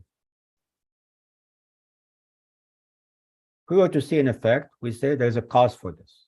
Now, this cause could be eternal, could be temporal, could be wajib, could be mumkin. If we were to think it's mumkin, it's contingent, and then later on we changed our mind, it's not mumkin, it's wajib. We change our mind and we no longer think it is mumkin, it is contingent. And we now have a new conviction that it is wajib. The first judgment that we judge is still there. I.e., there is a cause. There is a cause. Because we saw an effect. So, having our conviction is still there, when we change our convictions about whether it's mumkin or wajib, يدل على الاشتراك. That's what he's saying. Sidi Justin? So, inshallah, in the second 10b that Imam Tabtazani gives us, he says that it's based on whether one can be conclusive of the certainty of wujud or not, despite having doubts about its characteristics. So he just formulates this 10b with a qiyas istithna'i, but it's still a 10b, right? So it's a accepted syllogism. So he says, he gives the first part of the argument is that if wujud is not a kulli, so it's not a kulli ma'na, right? It's not a universal meaning, but rather it has each and everything has its own meaning for which, and that wujud is a meaning that's not shared in anything else, then Taftazani tells us, or Sandanjiji is explaining for us, that one cannot have certainty about it despite knowing something about or having some doubt about the characteristics, where a thing is a substance, accident, etc. So Sheikh Talal gave us the example of seeing a figure at night, and it's a shadowy figure. It could be an animal, it could be a human, but we don't know exactly. So assuming then that wujud is not mushtarak in each of these things, then neither could we have certainty about the thing itself. But in addition to that, we would still be doubtful about whether it was a substance, accident, etc. So, and then just to keep a note here that Sheikh Talal told us that it's fi kullin ma'nan. So just to have the dabt there as well. And then after that, Sandanjaji says the reason why, so he gives a further proof or a further justification for wujud not being, if wujud was not mushtarak, if it was not univocal. So then he gives us durur to anna al-wujuda imma nafs al-khususiyya aw mukhtasun biha dhatiyan aw aradiyan. So then Sheikh Talal explained that here, either when we see that figure, the wujud itself will either have to be the characteristics or self, or be from one of its lawazim. And then that was the where we got to the next part, inshallah.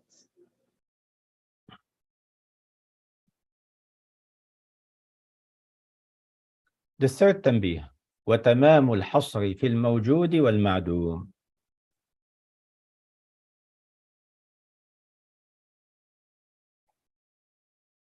تمام الحصر.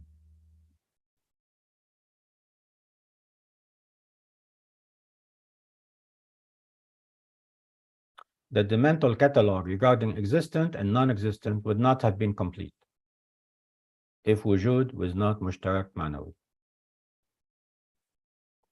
تمام الحصر في الموجود والمعدوم. So this تنبيه is nothing but تقسيم بين السلب والإيجاب. تقسيم between affirmation and negation. And this تنبيه rests upon the premise that مفهوم السلب واحد.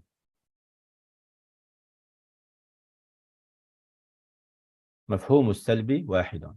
مفهوم العدم واحد. لا تعدد فيه. عدم, non-existence or negation, is رفع الوجود. Has one single meaning.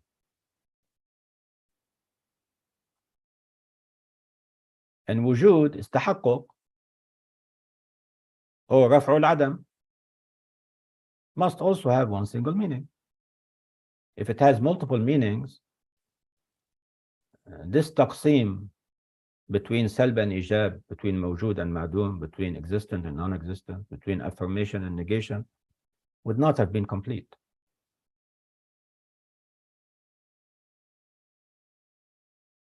i.e., we can formulate this as a قياس استثنائي as well. So he says, لو لم يكن الوجود مشتركا معنا وكان له في كل معنى آخر لم يتم الحصر في قولنا الإنسان إما موجود أو معدوم.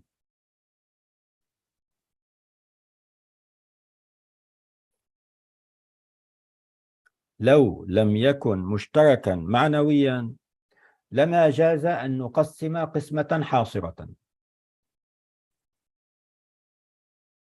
لأنه إذا ارتفع العدم, if وجود doesn't have a single meaning, when we lift non-existence, when non-existence is lifted, هل ثبت الوجود؟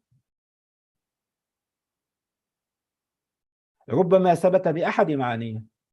Perhaps it's affirmed through one of its meanings. ربما ثبت بكل معانيه, with all its meanings. Or perhaps some maanis are not there and some are there. So the Sheikh says, لم يتم الحصر في قولنا الإنسان إما موجود أو معدوم، إذ معنى الموجود ما اتصف بالوجود And according, if it's not مشترك معنوي, then it has multiple meanings. فأي معنى من معانيه يراد لا يتم الحصر. لجواز الاتصاف بالوجود بمعنى آخر. فلم يكن معدوما ولا موجودا in this case. فلم يكن معدوما ولا موجودا بالمعنى الذي أريد. And this whole argument or pseudo argument تنبيه is nothing but مفهوم السلب واحد، مفهوم العدم واحد، لا تعدد فيه ولا امتياز. فنقيضه لا بد أن يكون واحدا. يكون مفهوم نقيضه الذي هو الوجود واحد. Otherwise التقسيم بين السلب والإيجاب is not complete. This is also nothing but تفكيك and تركيب، تحليل. It's mainly analytical because we're at the basic building block level, at the structural level. We're not in باب البرهان yet. We are in باب التنبيهات.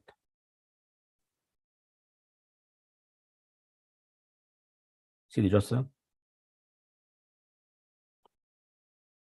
So for this, the final tanbih that Imam Taftazani gives us, he says that starting from the argument that, or the tanbih, that we can have a complete mental catalog of the mawjud and the ma'dum.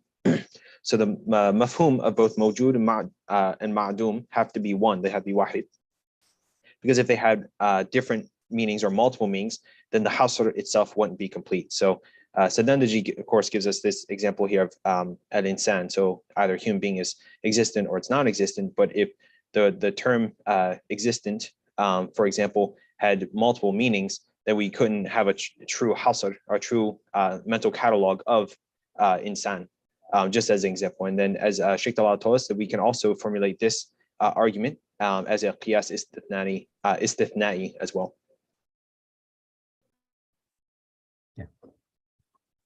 The next point is about wujud being superadded to quiddity, is additional to quiddity.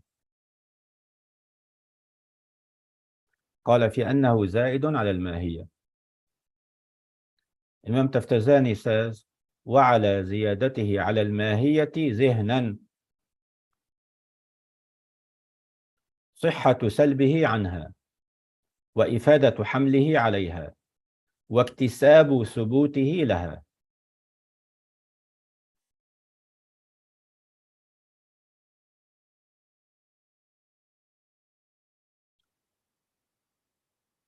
Again, it's a tanbih.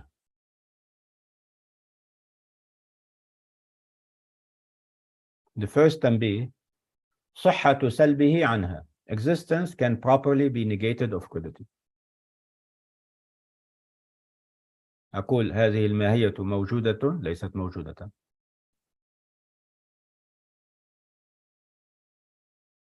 وإفادة حمله عليها. i.e., it's beneficial, there is value added when we predicate existence to a quiddity. There is a new information, there is value, there is additional value that is obtained when existence is predicated of a quiddity. If I say al-insanu insanun, there is no additional new information. If I say al-insanu mawjudun, there is a new information. As a mufid, there is value, there is benefit, there is a new information. If I say al-insanu insanun, I am in the realm and the sphere of mahiyat. If I say al-insanu mawjudun, I'm no longer in the sphere of mahiyat. I moved on to the sphere of tahaqquq. And I say al-insanu mawjudun, ay al-insanu mutahaqqiqun. واكتساب ثبوته لها.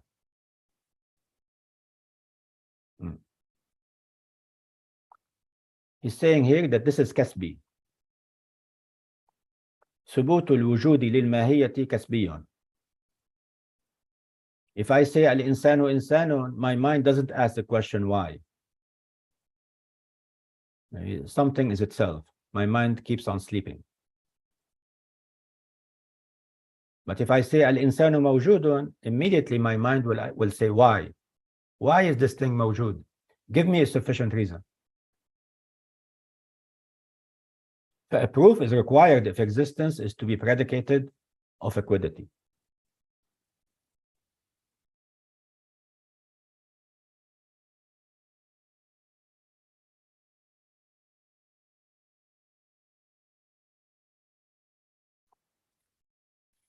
So محل الكلام هنا هل الوجود عين الماهية أو مغاير لها؟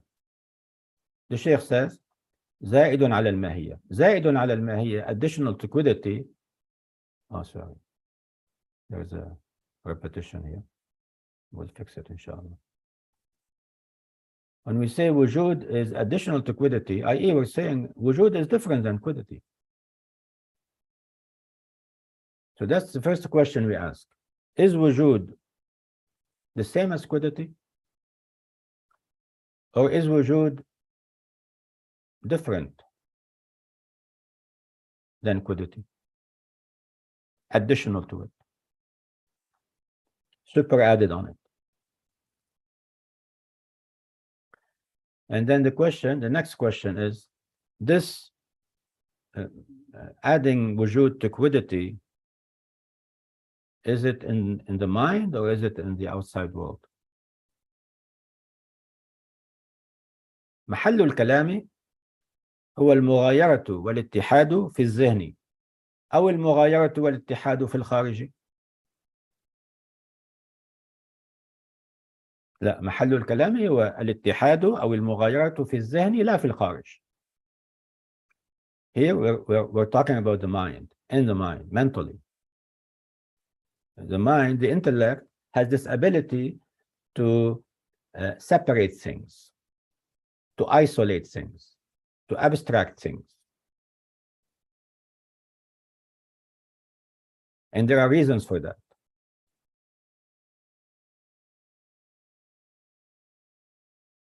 So when I see, for example, a flower,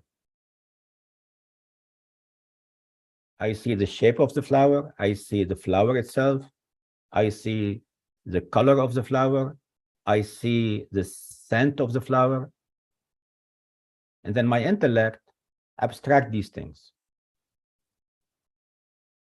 I see the beauty of the flower, my intellect abstract this concept beauty.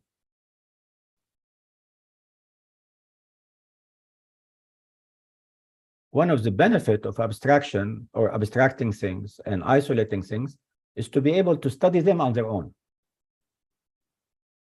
I don't want to study beauty in the flower. I want to study beauty qua beauty. What makes something beautiful? But in the outside world, these things, and they're not separate. They're the same. فحينما يقال الوجود عين الماهية أو غير الماهية زائد عليها، هذا في الذهن لا في الخارج. يعني the intellect has the ability to separate things, to divide things, abstract things, just mentally. Extra mentally, we only have one thing. We only have Zaid, we only have Amr, we only have Khalid, we only have Harun. We don't have the quiddity of Harun and an existence of Harun, and then we put them together. I cannot point to the quiddity of Harun in the extramental world and point to the wujud of Harun in the extramental world separately.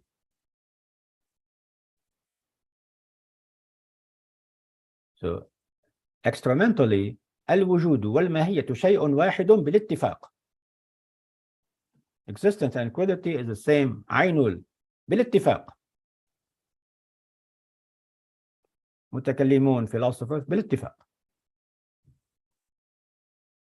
يعني في الخارج ليس هناك إلا شيء واحد. ويشار إليه مرة واحدة لا مرتين. we point to it only one time, not twice. One time to wujud and one time to mahiyya, not in the experimental world.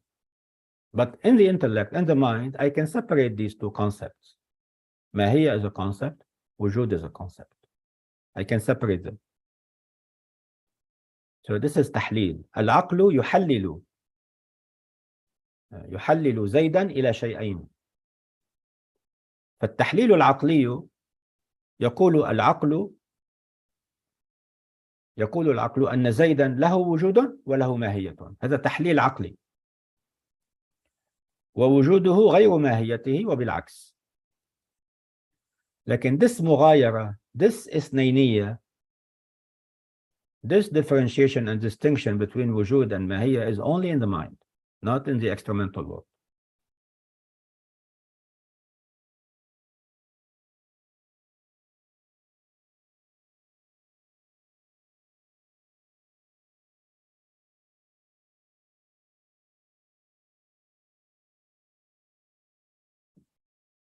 لذلك الشيخ, that's why the Sheikh says, وعلى زيادته على الماهية ذهنا لا خارجا. So we're going to draw attention to wujud being superadded to quiddity only mentally, not extramentally.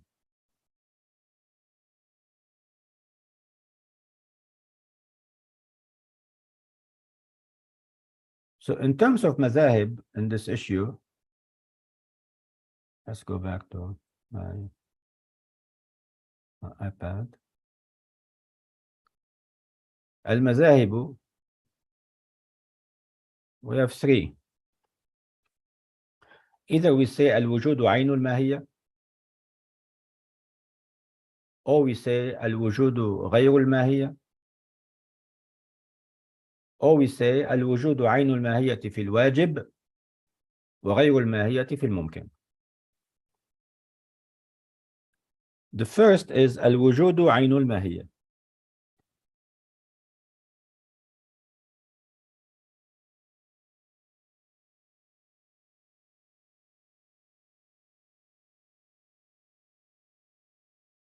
الوجود عين الماهية. هذا نسب إلى الإمام الأشعري أبو الحسن وإلى أبو الحسين البصري شيخ المعتزلة. الوجود غير الماهية هذا جمهور المتكلمين. الوجود غير الماهية في الواجب والممكن as a concept, not experimental. We're talking here as a concept. الوجود عين الماهية as a concept. Imam Taftazani provided a reading or a reasoning as to why Abu al-Hasan al-Ash'ari says what he says. And Sanandaji commented on it. We won't read it, but you can read it, inshallah, in the text. And as for the philosophers, they say al-wujudu aynul mahiyati fil wajib. And ghayrul mahiyya is other than mahiyya in contingent beings, fil mumkin. Now, if we were to say al-wujudu aynul mahiyya,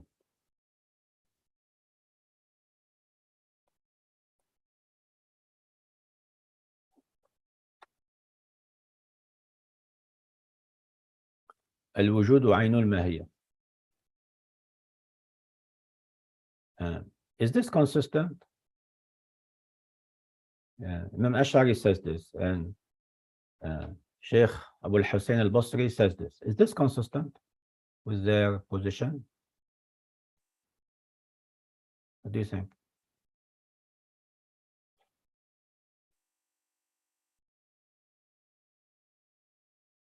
And what is Imam Ash'ari trying to respond to when he says this? Al-wujudu aynul mahiyya. Because remember, he was in conversation with the Mu'tazila. What does the Mu'tazila say? Abu al-Hussein al-Basri deviated from the Mu'tazila. As Imam Razi pointed out, that Abu al-Hussein al-Basri says confusing things to confuse his followers, because had he stated clearly what he thought, he would not be a Mu'tazili anymore.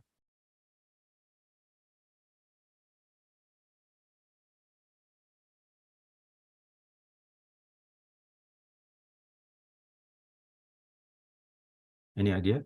Any thoughts? Sidi Nail? Perhaps a question is it seems that maybe in response to, or in a way of by equating the wujud with the mahiyya, the goal here may have been I'm trying to, I can't recall the masala, but the way in which the mahiyya is given its own independent kind of existence, and so to try to attenuate that, or to try to anticipate that I believe it may be something related to that in the becoming of something. Exactly. That is wujud. Yeah. Because al-Mu'tazila يقولون بشيئية المعدوم. المعدوم prior to existence has شيئية. As we went through the chart last week, there's some subut. By saying al-wujud عين الماهية, he's negating that. And the way he expressed it is al-wujud عين الماهية. If you say al-wujud عين الماهية, al-ma'dum is nothing then.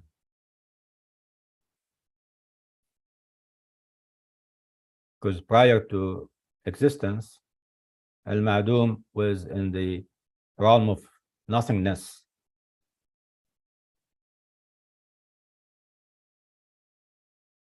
Now, if you recall, we said al-mushtarak al-lafzi. What is al-mushtarak al-lafzi? المشترك اللفظي يتعدد معناه بتعدد الموضوع. And if وجود is عين الماهية, so this is the apparent position. So that's we don't say it's a position of Ash'ari, but this is the apparent position, أنه يقول الوجود عين الماهية. Is that the existence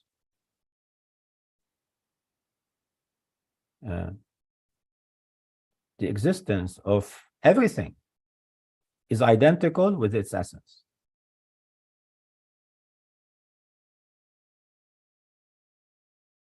If we say this, then المشترك اللفظي, what is المشترك اللفظي? يتعدد معناه. الوجود يتعدد معناه. Why? Because الوجود عين الماهية, and we have different mahiyas. And if wujud is عين الماهية and each mahiyya has a different meaning, of course wujud is going to have a different meaning. So wujud is mushtarak lafzi, but not in a balaghi sense or an usuli sense or a linguistic sense or a grammarian sense. But because wujud is عين الماهية and mahiyyas are different, therefore wujud will take on a different meaning as for each mahiyya. So it's consistent within that, the way he expressed it, he's responding to شيئية المعدوم, that معدوم is nothing. There is nothing called معدوم actually. معدوم is ادعاء. We only have wujud. I see something, I see a tree. Now, my intellect is creative enough to assume that هذا الوجود مرتفع. ارتفع الوجود. The absence of wujud is Adam. It's not that there's a set of ma'dumat and we go and pick them and then we talk about each one of them as if they're entity on their own. No, العدم رفع الوجود. Adam is absence of wujud. Nothingness.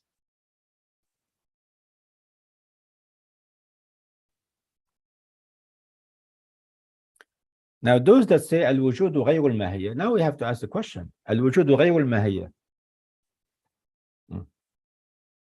is it a part of the ماهية if it is غيرها, or is it something outside of ماهية different than ماهية? So we have further questions we want to ask here. Is الوجود عين الماهية? What happens? If وجود is غير الماهية, whether it's a part of it or something external to it, what happens?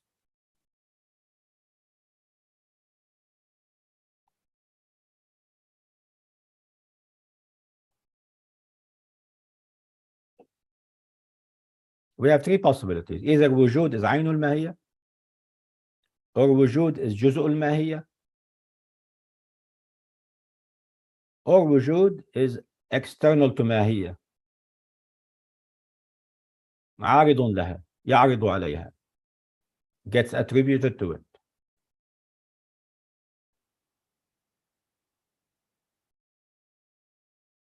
Now, if وجود is عين الماهية, what are the implications? Now, let's forget now Imam Ash'ari and forget those that say الوجود عين الماهية and forget that وجود عين الماهية is a response to Mu'tazili saying شيئية المعدوم. Let's just focus on this. If someone were to say الوجود عين الماهية, what are the implications that are not acceptable?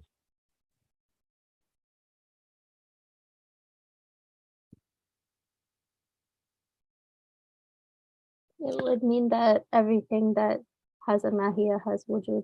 Exactly. Not only that, لازم اتحاد الماهيات. لو كان الوجود نفس الماهية لازم اتحاد الماهيات. Why? بقياس المساواة. وكون الماهيات متحدة باطل. So this is assuming that وجود is مشترك معنوي. Huh? وجود is مشترك معنوي. Now if we say that وجود, we ask the question, is it وجود different than ماهية? Part of ماهية? Outside of ماهية? كون الماهيات متحدة باطل. فالمقدم مثله وهو كون الوجود نفس الماهية أيضا باطل.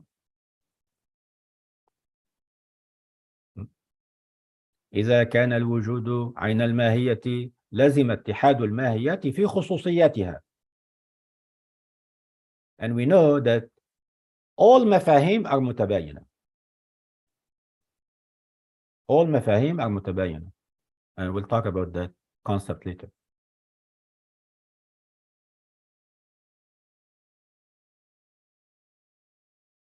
Now, if وجود was part of ماهية, what would be the implications?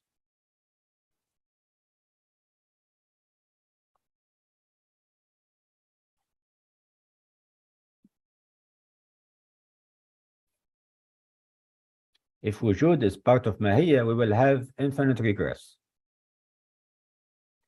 Because if wujud is part of mahiyya,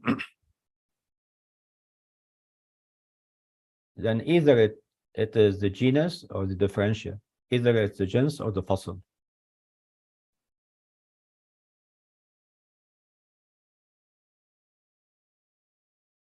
But we know الوجود هو أعرف الأشياء. So it must be the genus.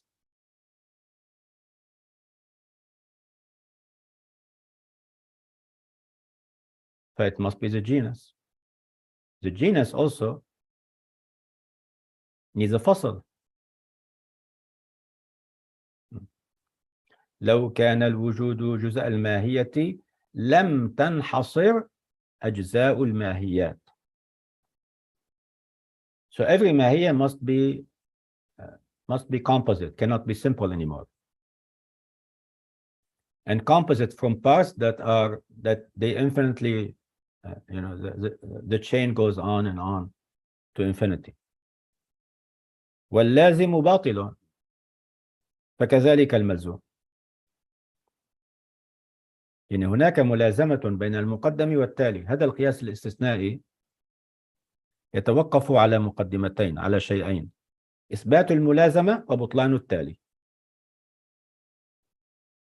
لو كان إنسانا لكان حيوانا، لكنه ليس بحيوان إذن ليس بإنسان.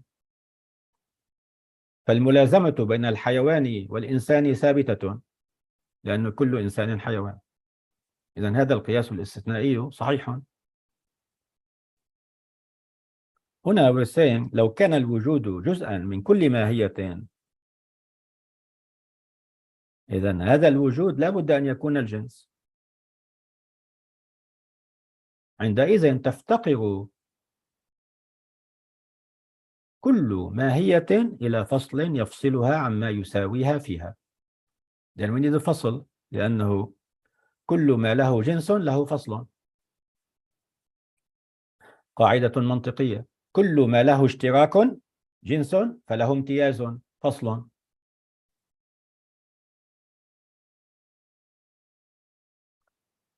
والفصل لا يكون أمرا عدميا.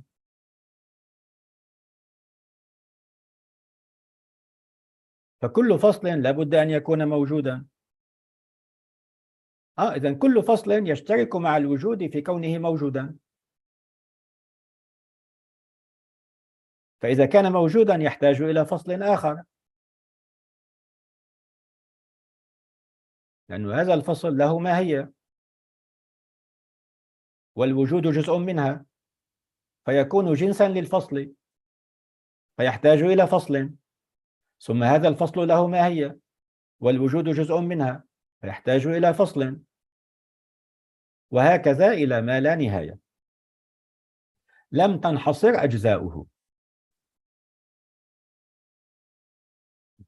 والامتياز لا يكون بالأمور العدمية. فيفتقر الفصل إلى فصل آخر إلى آخره. And actually, this also implies a very serious implication that تنتفي الحقائق. تنتفي الحقائق كلها. لأنه يلزم منها إذا كان الوجود جزء الماهية، يلزم من ذلك أن تكون الماهية متركبة. كل الماهيات حتى لو كانت بسيطة، حتى الماهيات البسيطة لا بد أن تكون مركبة. فلا يكون هناك بسيط، فلا يكون البسيط متحققا. And if there is no بسيط, there is no مركب. فتنتفي الماهيات. Because every مركب has to go back to a بسيط.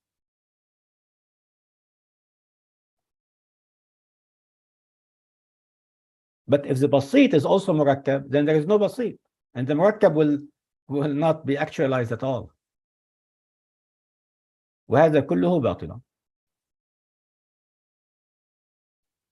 So the third possibility that الوجود غير الماهية زائد عليها. And that's what we wanted to prove. وعلى زيادته على الماهية ذهنا. قال وينبه. We're still in تنبيه. We're not in proof. فقط تحليل وتفكيك وتركيب. وينبه على زيادته. إذن هو غير الماهية، ليس عينها، ليس عينها وليس جزءا منها. وينبه على زيادته على الماهية ذهنا. ما معنى ذهنا؟ قال بمعنى أن للعقل أن يلاحظ الوجود. بمعنى أن للعقل أن يلاحظ الوجود، أن يلاحظ الوجود دون الماهية، والماهية دون الوجود. هذا فقط عقلا. العقل يلاحظ الماهية لوحدها، يلاحظ الوجود لوحده. فيدرس الماهية على حدة ويدرس الوجود على حدة.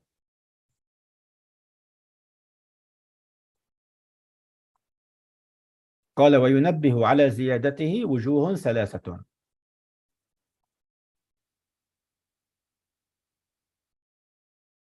The first one,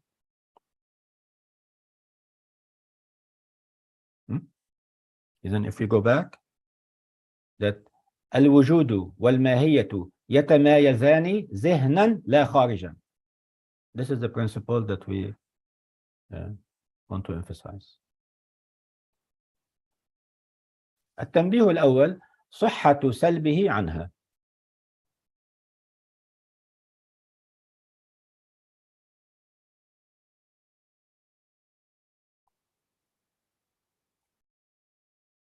صحة سلبه عنها.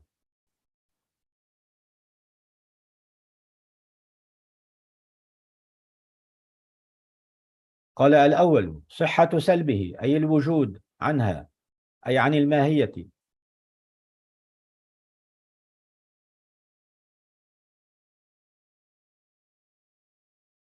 فلو كان عينها لما جاز ذلك لامتناع سلب الشيء عن نفسه.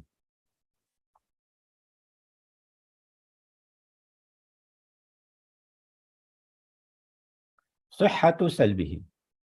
Existence can properly be negated of quiddity. I can say هذه الماهية موجودة، هذه الماهية معدومة، فأسلب الوجود عنها. ولو كان الوجود نفس الماهية لزم التناقض. We don't have تناقض in عالم الماهيات. We have تناقض when we cross this virtual line and we go into عالم التحقق. The principle of non-contradiction is like a law, is like a rule that applies when you move from one country to the next. Maybe in where you were before, this law did not exist. But as you move to a different country, they have their own laws.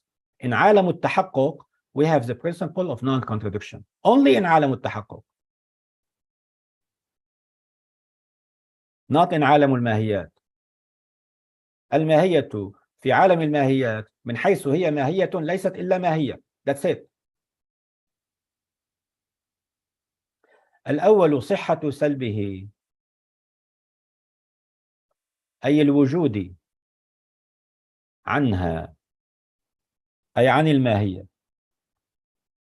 And if وجود was to be part of ماهية لزم التناقض أيضا، لأن تحقق الماهية يستدعي تحقق أجزائها التي من جملتها الوجود، فيستحيل سلبه عنها.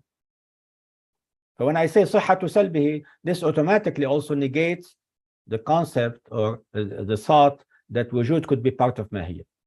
Because if it was part of ماهية, I cannot say الماهية معدومة.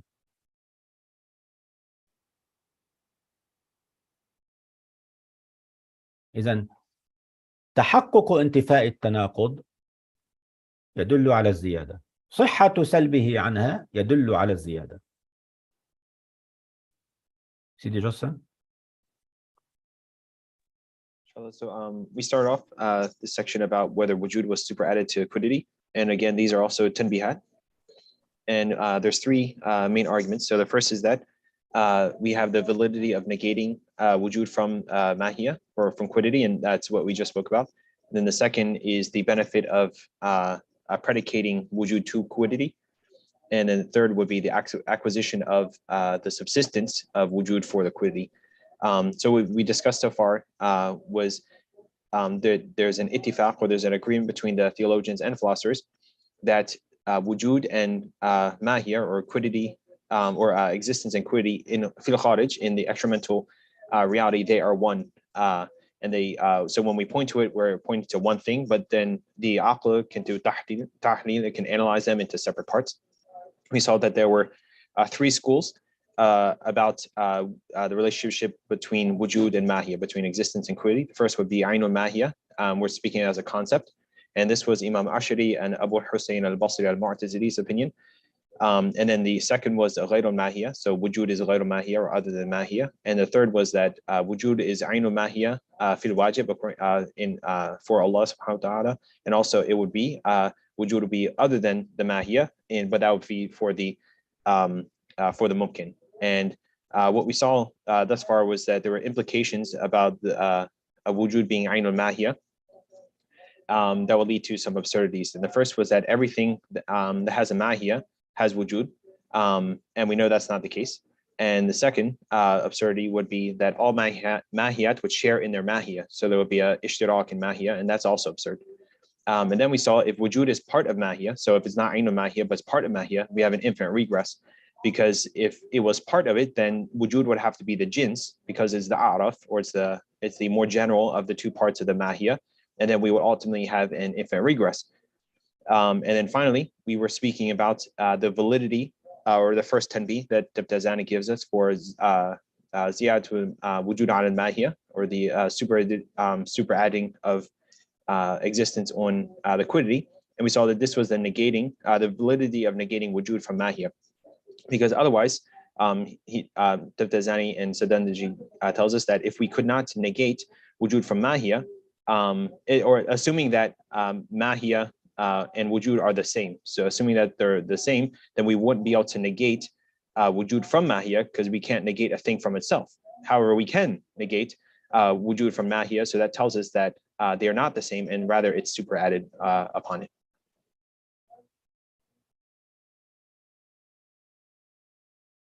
Yeah, I just noticed the time is 10:15 now here in California. So Sidi Harun, should we stop here? I think so. I think there's several people who have family and other people waiting for them. So if it's Yeah. okay, you shake Yeah. my baby. Let's Stop just here. stop here and just go to the end. So we last week we talked about existence is self-evident. Today we talked about the definition of existence, and that existence is univocal, mushtarakun ma'nawiyun. Anyway.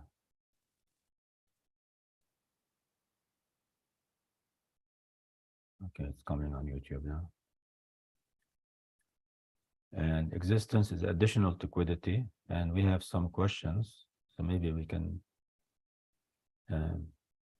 I think with the information we have today and last week, we can start tackling some of the questions we asked in the activity, and also I have some additional questions that will actually help us see how much we've digested the implications of the concept of wujud.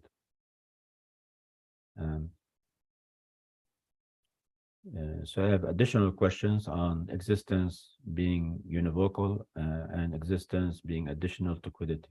So maybe we can ask those in the beginning of the session next week, have a short discussion about them, and then we can move on to quiddity. I think we said we're going to spend only 3 weeks on wujud. There are so many points in wujud that we can address, about 40 to 50 points, and this will make sure that at least the basic issues regarding wujud is clear in our mind when we argue or discuss or analyze arguments and things we read later on. Being unaware of some of the points may lead to misunderstanding or misapplication of a set of rules of one paradigm onto the set of rules of a different paradigm, or even a set of rules of one framework onto the set of rules of a different framework. Inshallah, we'll stop here. Wa sallallahu ala Sayyidina Muhammad. Any final thoughts or objections or comments? And we can end. And Sidi Harun, the floor is yours.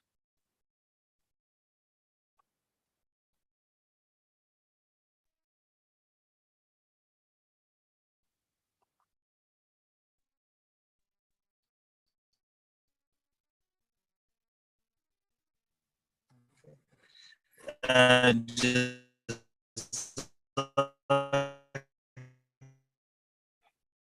can't hear you, Sidi Harun.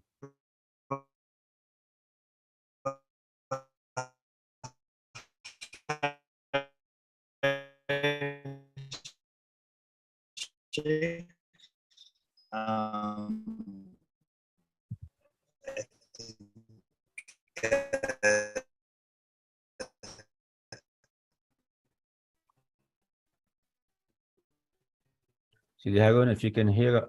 I don't think I have any So,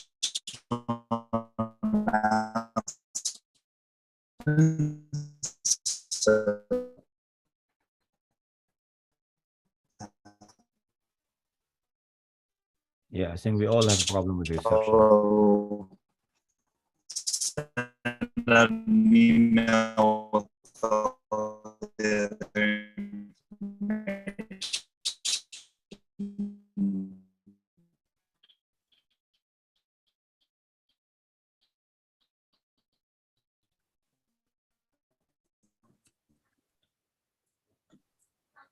Seems that Sidi Harun just mentioned in the comments, he said Jazakallah khair, and that he'll be sending an email with any announcements. Okay, that's good. Jazakallah khair. Jazakumullah. Sorry, can you hear me now? Yeah, we can hear you now. Tafadhal. No. Okay, well, inshallah, see you next time. Right, inshallah. Apologies for going over time. I'll try to set an alarm for next time, inshallah. Thank you very much. جزاكم الله خير. جزاكم خيرا. السلام عليكم ورحمة الله. عليكم السلام ورحمة الله. جزاكم الله خير. السلام عليكم.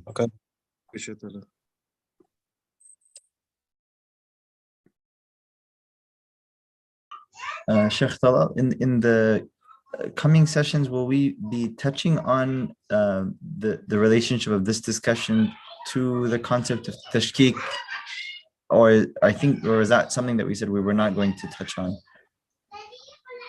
We'll mention maybe a few things about it, because tashkik is something that أصحاب الحكمة المتعالية use. That الوجود مشكك. And maybe in the beginning we'll talk about ماهية and أصالة الماهية and أصالة الوجود, and the subject matter of philosophy, according to the Masha'in, to the Masha'iyya, the subject matter of philosophy is wujud. And according to Ashab al-Hikmah al-Muta'aliyah, it's wujud, but they're different. They don't talk about the same thing. So if it's the subject matter is the same, where is the difference? And I think we'll touch upon Asalatul Mahiyya and the concept of Tawatu and Tashkik. I think Taftazani will talk about Tashkik a little bit in Tahzib al-Kalam. And they use Tashkik in certain areas, but not always. That المعنى الوجود مشترك معنوي هذا بالتواطؤ. So that's accepted in the early tradition, because does tashkik only come in later on as a concept? That's what I was wondering, whether tashkik comes in Hikmah Muta'aliyah. That comes later then. Is that post Taftazani then that it comes? Post Taftazani, نعم. Tashkik is Hikmah Muta'aliyah. Okay. Is Mullah Sadra. So al-wujudu yasri, because wujud is, it's flowing according to them. So how is it different then? Oh, ala maratib bit-tashkik. And that's something that Western philosophy could not understand. So this concept of tashkik, they have very little understanding of it. But the Muslim philosophers like Mullah Sadr and others, they developed it fully. Even Aquinas, he talked about tashkik, and he says when Muslim philosophers talk about tashkik, like Ibn Sina and Ghazali and others, that's what they mean, and he provided the meaning. It's not an accurate meaning of tashkik. Even Aquinas did not fully understand the concept and implication of tashkik.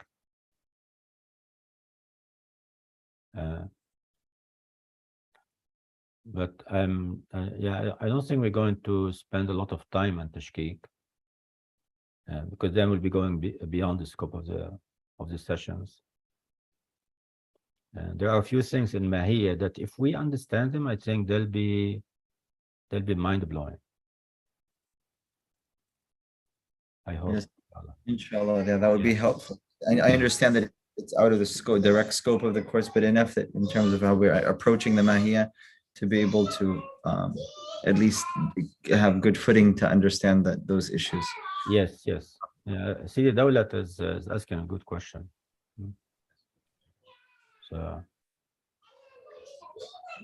I'll see how much we can answer, inshallah, in next. We'll talk about Asalatul Mahiyya and Asalatul Wujud very briefly. Yes. And we'll talk about this Tawatu and Tashkik. Yes. Thank you so much. Jazakallahu khair. وإياكم إن شاء الله. Yes, inshallah. طيب سيدي. How is it going? How are the sessions going? Alhamdulillah, no, they are going well. I think we're still on. I think it says it's still live on YouTube. I'm not sure. Is it live on YouTube? Oh, okay. Sorry. I'm reading it online here. Sorry. They should stop. Yeah. Maybe it closes with the Zoom link. I'm not sure. Yeah, we'll close Zoom then, inshallah.